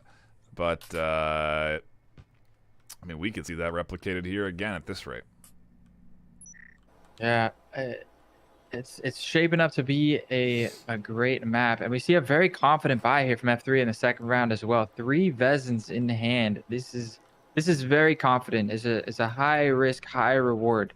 Obviously, having such a gun advantage gives you a very good chance of winning this second round, but you gotta do it cleanly. You want to do it with at least 3 members alive to take those guns into the next round. And on the other hand, you got to do it clean because you don't want to drop one of those Vezins to be picked up by someone from Team Wicked who could then turn around and use that gun against you. So we're going to see a paced, methodical start here, and they're going to take their time and make sure they take this one as clean as possible. Yeah, Wicked not going to get aggressive out in lobby. We see them dropping back after those initial shots come through. And it is the entire Formula 3 team setting up for the A push, where there ultimately isn't a ton of utility. A very lucky through-the-wall shot from TBG with the Taurus gets a full kill. And I say lucky, but, you know, it's they're shooting at standard spots. They're shooting at where a player would normally stand to drop that foam. And they catch a kill. Door opens, A gonna be pushed. Long sight lines opened up so that the range advantage from these rifles can come into effect, and still the patience. Determined Fear in a nice little spot, but Blue spotted him out, and the damage coming in heavily. It's going to be 3 members here to defend. Opening pick does finally go the way of Blue, and Pollution finding the headshot onto Cleric. EMP going down. It is all crumbling here for the defense, which we expected. But again, if they can just get a couple more kills here, as Pollution is getting aggressive. Oh, Basil there to defend, but with the nice coverage from Blue there, they are going to shut it down clean. It's just TBG Dog with 2 points of health. Going to get picked up by Angel there. And they get it. They get the clean second round, so the risk pays off. They get fully rewarded with the round win, and they're going to take all 3 of those guns to the next round. We're going to have a full buy here, probably from both teams, if I had to guess, here in the third round of the second half, or round 9. Solid job from Formula 3. But yeah, Wicked. Oh man, they'll be able to full buy going into this round. But this is a big one. They need this one, otherwise it's 6-3 and economy all into F3's pockets. Wicked will be able to buy. Well, no, they won't, because now TBG has spent everything they had. So this is it. This is the round, the do or die for Wicked. The next one after this is just going to be a shot in the dark if they don't get one here. Yeah, I mean, we say full buy, but really, after losing the first 2 rounds, you gotta, taking everything they've got just to get guns with attachments into pretty much everybody's hands. Sleepy gonna be buying that Canut, is gonna give them a little bit of utility to set up on the defense. Yeah, it's almost a force buy at this point, but I think it's the meta. We see a lot of teams setting up for this gun round on third round. You want to come out 5 rifles strong and not let the round slip away, as Cleric gets the opening pick onto Pepsi. So far, it is paying off. Sleepy with that shotgun, struggling to take out the drone. The drone does push, and another blind fire shot from Determined Fear on that sight line through the garage. Now it's a 3 versus 5. Damage done. That is the worst case. Suppressive fire, a powerful tool in this game, as we've seen several kills coming through from blind fires so far this afternoon. And F3, with all the momentum in their hands, are not able to break through all of this gunfire going into the garage. You don't have unlimited ammo, so it's not like they can keep doing this forever. but it definitely stopped and stalled the F3 attack and almost gets a third kill. That's the second time Angel's gotten a headshot through that wall, and he is now on 2 points of health. He just used the syringe, so it's going to be a while before he can heal that back up. It's 3v5, almost a 2v5 at this point, and 4 members of Wicked here ready to defend this B bomb site. It's going to be a tall ask from F3 to get back into this round. You see them throwing the syringes and the utilities around. I wonder if there's merit into saving. I know they have 3 people still left alive, but I wonder if there's merit to just saving these 3 guns. They do have quite a bit of money already stacked up, but you gotta wonder. It looks like they are gonna go for it. Sleepy with a shotgun, trying to get aggressive through that breached hole in the wall. Getting shut down by Angel, but once again, this is the 3rd time in the round Angel has gotten ripped down to almost no health. 3v4 now, though. A little bit of a chance to crack this one back open. Yeah, they want to get the heal, but the syringe has been tossed over to Blue on the other side.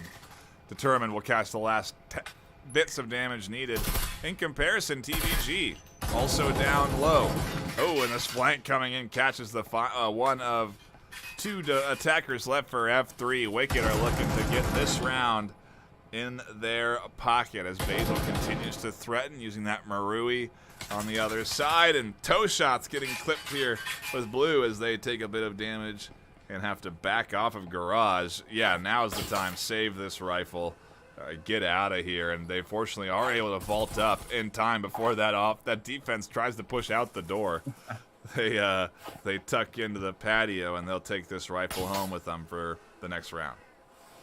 Yeah, I think this is definitely the right call, especially seeing we did have a disconnect. This gives you, getting out and saving also gives, I believe it was Pepsi, time to get back into the server. Perhaps a little bit of a restart there from him. But Wise, take this gun into the next round because Pepsi's not going to be able to buy his own rifle. So drop that rifle over into his hands, and you get yourself another full buy here the next round. So that loss, you shake it right off, and you come back swinging. I think that's the plan. Yeah, Wicked staying in this, just like we saw with map 1. A close 6-5 finale with Wicked taking it 7-5. We're not done yet. F3 are able to get everything they need for this next attacking round. And Blue will be able to save, meaning that they'll have at least 2 rifles for their next round after this. But another big one. Wicked have economic control, but F3, if they take this, they're standing and prepared for a a map point. Again, though, not going to be easy, and if they lose here, Wicked could easily push this back up 6-5, 7-5 even. Yeah, very important round here. Well, it's so close, right? Neck and neck, 5-4 scoreline. Are Wicked going to continue the momentum push here and get the comeback flowing, tie it up 5-5, or is F3 going to get that push they need to get onto map point? Give themselves 2 chances to tie the series up 1-1. Wicked, of course, wanting to take the series right here, right now. They're going to have to win all 3 of the remaining maps to shut it down. 1 more round from F3, and that's going to guarantee them at least the tie, as we see the wall getting blown here. But a nice aggressive peek from Basil gets immediately shut down. Very, very aware and prepared was F3 for that laundry push. But a peek through the A window catches some damage onto Angel. Nice little headshot there, but it doesn't quite seal the deal. He's going to be able to get a syringe passed over to him and healed up. And that damage will pretty much be mitigated. Sleepy once again tucked in with a shotgun. Hasn't found any crazy opening picks, but this is a great positioning for him to find something with the shotgun here. If Pollution gets a little bit too over antsy and peeks, I think you're going to see Sleepy peek out. But TBG Dog on the top floor shutting down that garage play. Oof. That was a big element of the F3 push in. They were going to hatch drop down onto the 2 that are defending inside right now that are preventing this push from coming through. A nice pickup there. Keeps things close still. 3v2. But Sleepy could spring a trap. They could swing out and catch a double if they so desired. If they got a little bit of aggressive through that window, but the doorway, but they're not going to. And Pepsi and Angel are going to get inside B. The position, well, but what a nice nade. Pepsi got nowhere to go. He's just going to have to eat some damage. Instantly ready with the syringe. You can't run from that nade as we just pulled the syringe out. Just to instantly heal that up. I've never seen a syringe reaction that quick to a grenade before, but number advantage still in the hands of Team Wicked. So the crunch going to come in as Determined peeks around that corner. They're not quite able to find him. So he's going to stall the plant. And I like this patience from Team Wicked. They know that the ball is in their court. 47 seconds left on the clock, winding down. F3 are the ones that have to make something happen here. Pepsi's going to get the plant. The double kill comes in from Angel, and Sleepy plays things too long. They finally spring the trap to find the kill, but not before Pepsi wraps things up. And F3 with a big double kill over the top are 1 round away from taking us to a map 3. That's right. Map point for them. The unfortunate lineup. I do like the idea of the double swing. I think they were ready for that. Once he sticks the plant, they know the pressure is mounting. Chances are whoever touches the EMP next is going to have to stick it. So they're going to be looking at a 2 versus 1 swing. But that lineup, 2 versus 1, going in Angel's favor. Just a beautiful shot from him. Yeah, backs against the wall now, Team Wicked, as we also see another disconnect. Luckily, Bot Maxim buying an oral, at least a somewhat usable weapon. Hopefully, we see that member. And that's not just any player. That's Determined Fear, who disconnected, who has been absolutely leading the charge here for Team Wicked. So, not who you want to have disconnecting at such a crucial moment here in the second map. Yeah, no kidding. Worst case scenario, essentially, for Wicked, as they do drop a 5th and are in a 4v5 F3, ever closer to getting that final round and taking us to a map 3 decider. And Wicked are really getting tested here, and even more so at a disadvantage. But F3 are battling every step of the way in this series. No easy maps for Wicked, and ultimately F3 looking to take this one a little bit stronger than Wicked did. They're not quite there yet, but they are ultimately very close to pushing in through here as TBG finds a kill. Blind through the wall there. Cleric does some good damage on the blue through the wall, and again, this suppressive fire really doing a lot of work. Yeah. The wall bang from B into the garage. Such a brutal kind of choke point that we see set up. I mean, this is a spot that we see a lot of the attackers use and abuse, taking control of the garage, and it's very difficult for the defenders to find. There's only one place that they can flank from, and it's very easy choke to lock down. And so it's good to see the counterplay coming out, them finding everything they can. A nice flashbang blinding everybody on the bomb site, but the aggression Pollution does find one. Basil has tucked into this corner. I don't know if they're ready for Basil. Another flash coming in.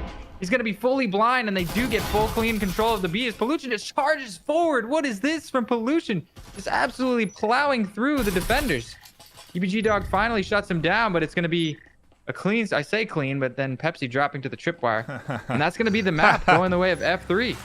Yes, it is. They'll take map 2 and push us to a map 3 decider off of what was a very interesting, very heavy flash play. We saw 4 or 5 flashes coming in there, it seemed like. Probably more like 3, but one after another coming in and ultimately doing some good work of denying vision. The nice collapse to find the kills. A beautiful job from F3. Wicked seem to have sorted out their connection issues, unfortunately a bit too late. And we're going to go to that map 3 decider, which is going to be on Skyscraper, as map 1 was factory. That's right. Yeah, like I said, those flashbangs can make the difference for an attacking setup on any map, but especially on Hideout, where there's just fewer places. It's a smaller map, right? So there's less places that you have to worry about. There's less spots that you have to clear out, so that you can see them stacking 3 flashbangs at least into that one bomb site, catching 2-3 members almost every time. There's nowhere, there's not a lot of places to hide from that flash. If you're going to defend B, you're going to get blind. That's a beautiful, beautiful play there from F3. We're going to see Wicked starting on the defense here on Skyscraper, so perhaps it's their turn to get off to a bit of a head start here in the first half. What a double feature we have here for a Saturday night. A hearty stream of breachers coming in now at over 2.5 hours on the dot, and a map 3 just kicking off here. I couldn't be happier to catch what has been a great variety in action, from Eternity showing a dominant performance across 3 maps to now a beautiful back and forth between Wicked Esports and Formula 3. Formula 3 going on the attack on Skyscraper, Wicked on the defense. Our first objective, the top floor A and B.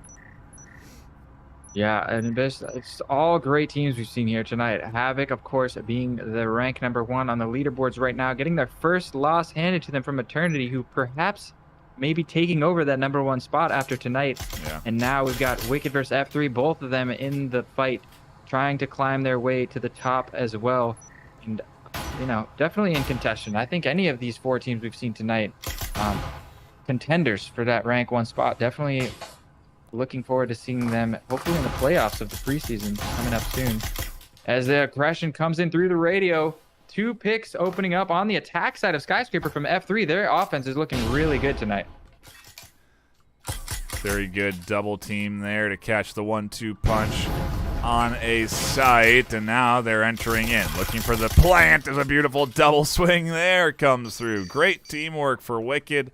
For F3, with Wicked losing their last defender, Basil, on the backside. The plant's coming down in round 1, well into the hands of F3. Kills abound, and plant, we're going to see 4 rifle buys?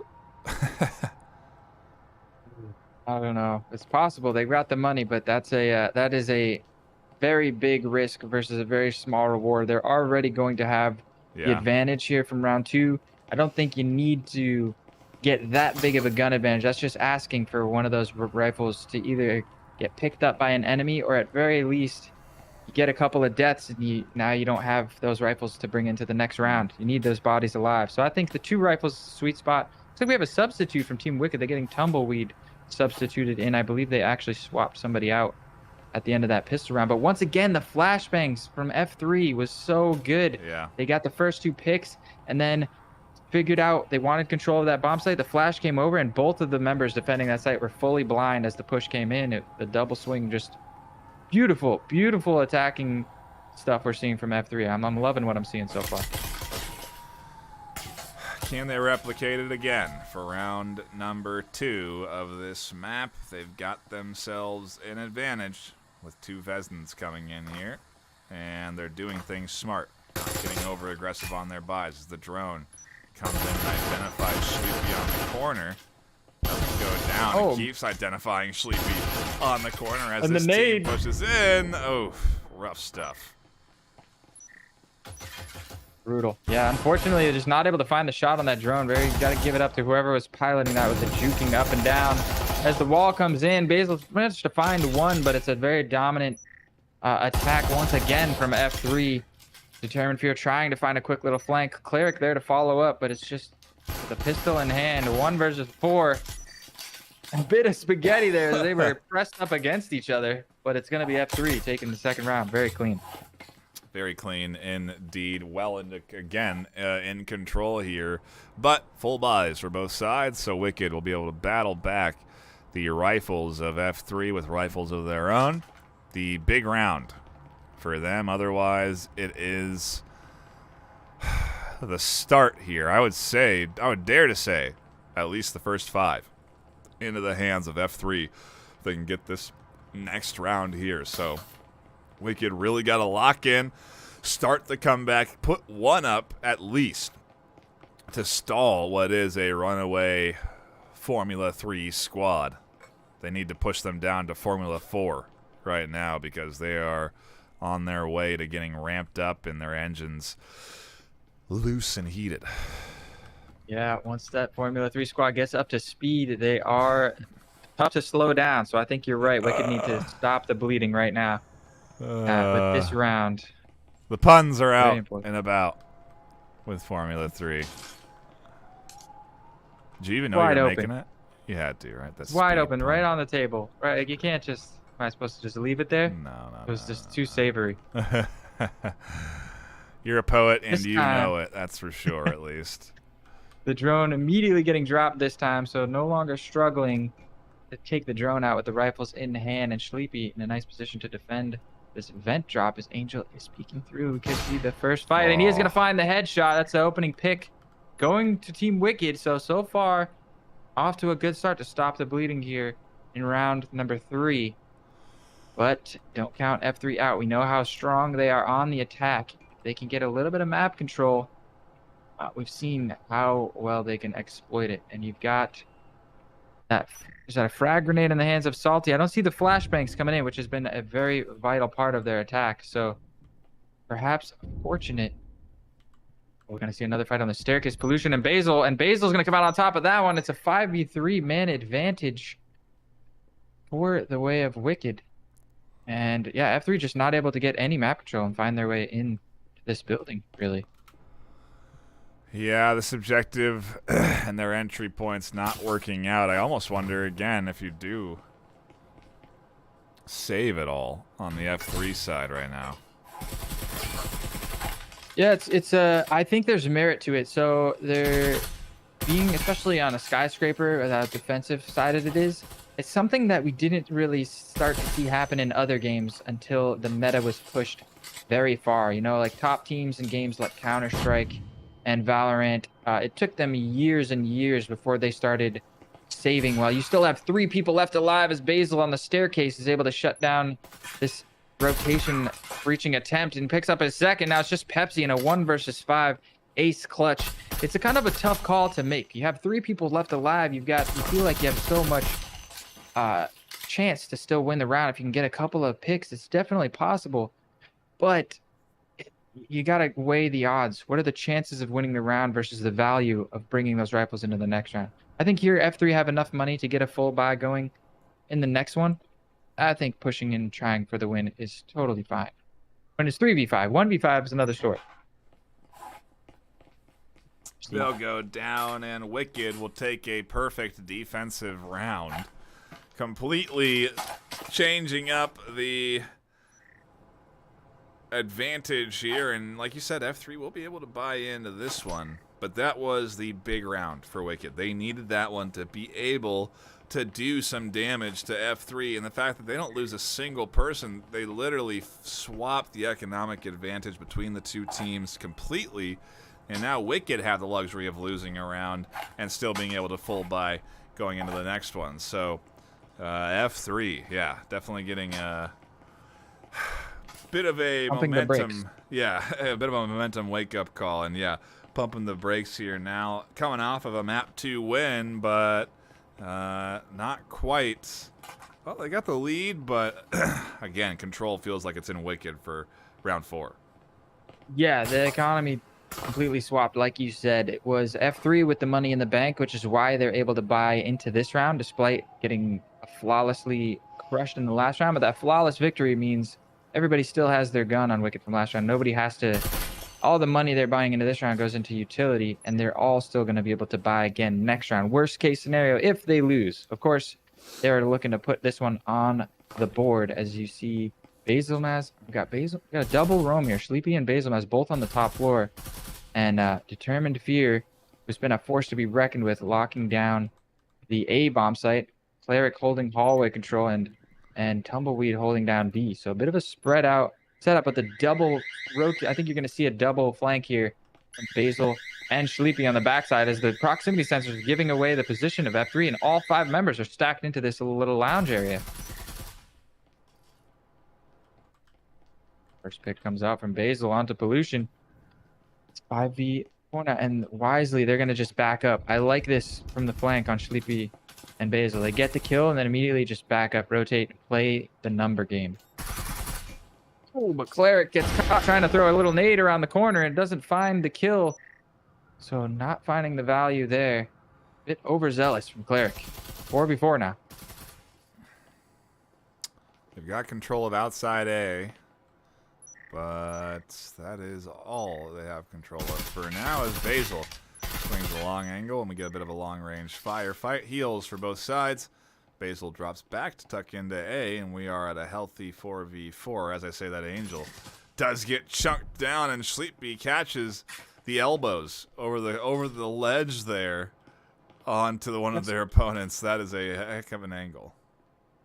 Yeah, that was great wherewithal from him to stay there and just hold that, hoping to catch somebody playing in the one spot that plays off for it. And he gets full value out of it. Now, man advantage once again going over to Team Wicked, and Stay Salty getting dropped. Determined Fear being a determined force to be reckoned with here. And 2v4 now as Basil is getting aggressive, charging out and trades 1-for-1. That's a great trade for them because it leaves Blue stuck in a 1 versus 3. And slowly getting pinched. Determined on the short angle. Springs out to die. And Blue continues to fend off Wicked. But can they get in to the site? 30 seconds are left on the clock. And Tumbleweed's here. That's a good nade on the back, but doesn't do damage. They pick up Vezin, and Tumbleweed is there to apply the counter pressure. Wicked ties it up 2-2. We continue to go back and forth in this series. That seems to be the theme, Phil. It has been neck and neck the whole time. Ever since we joined late in the map 1 at a 6-5 scoreline, I don't think they've been more than 2 rounds apart from each other at all. It's been crazy. Unfortunate nade there from the last F3 member there. I don't know how it didn't find any damage in that 1v2. If that nade had hit, perhaps even picked up the kill. Maybe it just rolled behind the leg of a chair and ate all. I don't know what happened there, but we see them go back and forth, and it's going to be F3 stuck onto the save as the economic damage has been done, and that finally getting firm hold of the map on defense is Team Wicked here, winning round number 5. Yes, indeed. We'll see what F3 can do with a pistol round going in, but it's the best they can do, and it is, I wonder if Wicked are... You don't see your opponents in economy, you know, and the best you can see is when you've killed them, or when they're shooting at you, what guns and utility are being deployed against you. So Wicked can't know that they do have such a heavy advantage going into this round, but maybe they do, based off of how their opponents have been spending. Basil springs to catch 1, but it's a 1-for-1 trade, and that's a Vezin into the hands of the offense. That's right. Even though Salty didn't win that fight, he managed to get a very important headshot onto Basil, which allows them to get a rifle, and Pepsi finding the headshot with the Taurus onto Determined Fear. But there are 2 more members to get through in this radio room, so this 1 rifle into their hands. If they're going to get the second one, they're going to have to get the third as well, as Cleric is here to defend with Sleepy hiding right on the other side of that door blocker. They have given up 1 rifle. They're not going to give up the second one so freely. Cleric finding the shot onto Angel. 3 versus 3 now, as Wicked look to stabilize with another headshot onto Pepsi. 2 versus 3.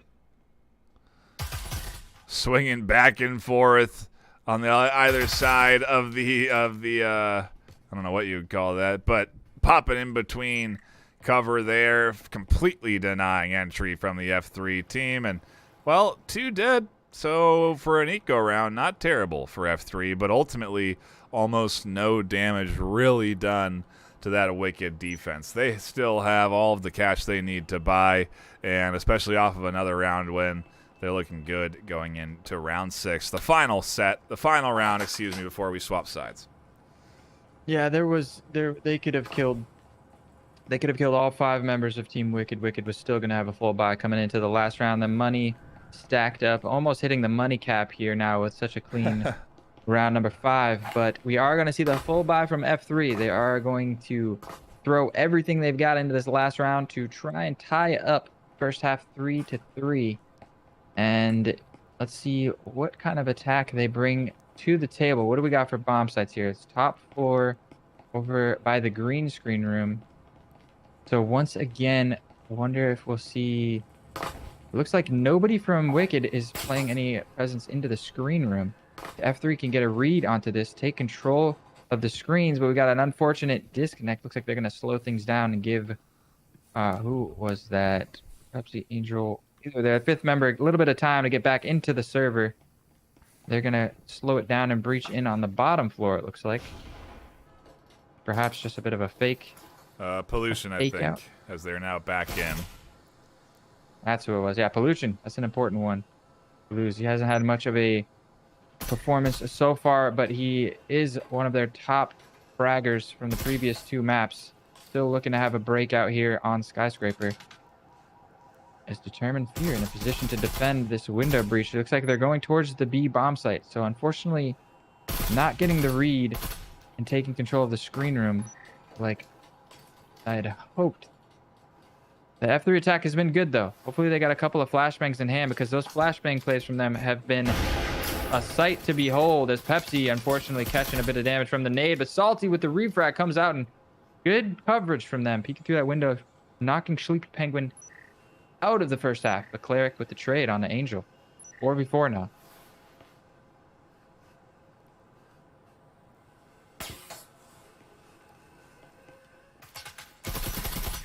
Action slows down a bit here, but Cleric finally gets cheeky, peeks around the corner into all 3 of the remaining 4 F3 members.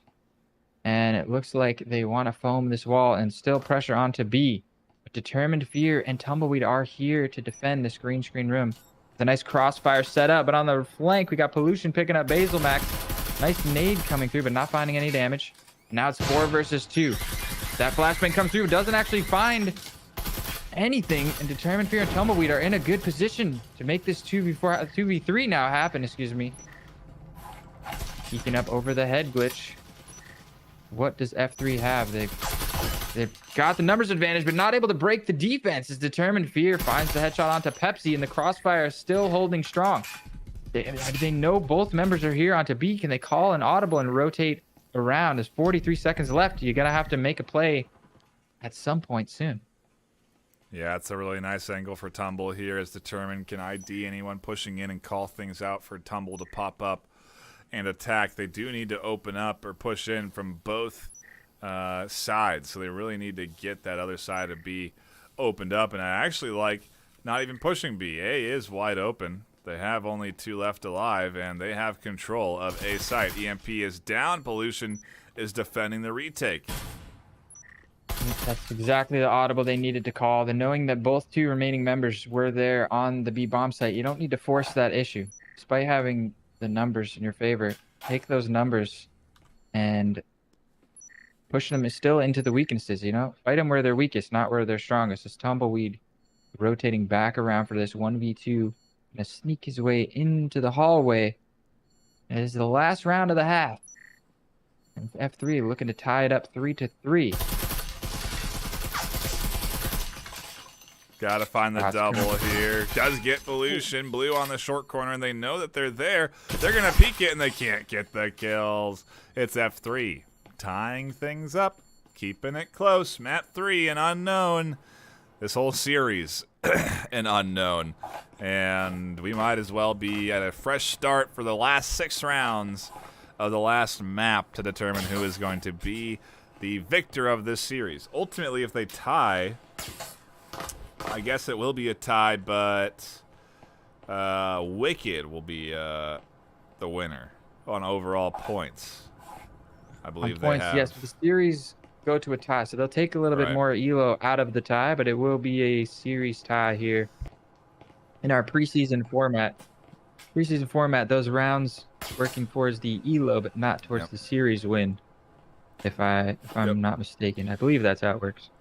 Yep, indeed. But it's an all-important pistol round here. We got a little attachments coming in there from Tumble onto their teammates' weapons. Not sure what the purpose of that is economically, but Tumble now has 0. Basil has 400. And the rest of the team buying in heavily, as you would, to your first pistol round. This is the most important, especially in a tied series 3-3. You need to set the pace. Wicked have done well to do that in past sets, past maps, but not finding it so easy here, as the next objective takes us to the, I believe, the bottom floor, but everyone's spread out here with Pollution and Stay Salty way off of objective. Yeah, Skyscraper notoriously good for roaming play, so they're gonna have a double roam here on pistol. But this particular bomb site where there's two breachable windows directly on, one directly onto A and one directly onto B, I feel like this is the one bomb site where roaming can be punished. If they decide to collapse onto the bomb site quickly, those roamers can almost have no effect for the defense. Uh, If they were going up against Eternity, it would be a done deal at this point already. The plant would have come through on one of these sites. yeah, but a little bit more of a paced attack we're seeing from Wicked coming out here. They are going to foam up this wall onto A, and you've got Determined Fear posted up on the window outside. It looks like they are setting up for an eventual pincer move onto the A bomb site here. AMP getting tossed over to Cleric as the wall gets blown. A little bit of pre-fire shots coming through. The nades coming back and forth as well, doing some damage. But still 5 alive on both sides here. Ooh, Angel getting over aggressive, swinging out and Determined Fear, shutting that down as they now make their way in towards the A site. Wide open, and they need rotations from the rest of this defense. Pepsi and Blue. Blue gets one tapped. No chance. Pepsi's in a really nice spot here, though. Blind fire. Oh, he's aware. That was He guesswork. saw his hip sticking through the wall. That's unfortunate situation there for Pepsi. He was in a really cheeky spot to do some damage, but now it's all down to Pollution. 1 versus 4. Finds the first one, but immediately traded out. Cleric determined too many angles to cover there, and it was a beautiful idea there from Wicked on the attack. I like the pace and beautiful execution. And they're going to go up 4-3. Nice and patient, and the full investment coming in from Wicked. Like, unlike we saw with F3, where they didn't dive too wholeheartedly into round 2. Wicked are investing everything they just earned into this next round. 5 rifles. This is the first that we've seen on stream. I don't know if I've ever seen 5 people with enough money to fully buy rifles in the second round. That is a first for me. I know for a while I had my team setting up intentionally trying to buy 4 rifles every time on the second round. But 5, how do you even have enough money for 5? Well, it's crazy. It's because they had one of them was putting on attachments for others, and I think the ones that got the kills, you know what I mean? Like, it just happens to be that the economic management sets itself up the way it does. We ultimately see Cleric not full buying, so there's some semblance of a safety net. But otherwise, Wicked are investing into this one. Yeah, I was going to say the money works out so tight that even if you manage to get 5 rifles, there's no way you can fully attach them up. So Cleric selling his rifle, going to be able to attach up some sights and some suppressors for his teammates. And this is going to be a brutal one, but like, this is a big risk versus reward that we were talking about. With 4 rifles invested, you have to win it, but you have to win it clean enough to bring most of those rifles into the next round, because Cleric's the only one saving up enough money to buy a new rifle. So if they lose a few bodies, you get 3 kills here on the defense for F3. Even if they lose the round, that's going to be a big dent in the economy of Team Wicked. Working well for him so far, although Angel does catch Basil through the wall blind. Determined managed to get 1, do some damage onto Blue, and there's still 4 left alive on the Wicked side, but they gotta work through this B site, or, like we've seen, rotate over to A. Yeah, this is a bit crazy of a situation because Determined Fear now left all by himself. He picked up the rifle off of Basil, but now he's got 2 rifles on him.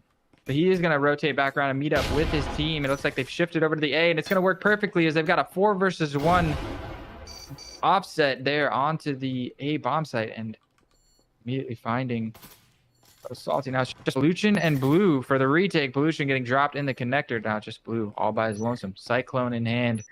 A lot of work to do, and it was clean so far from Wicked as they do clean up shop.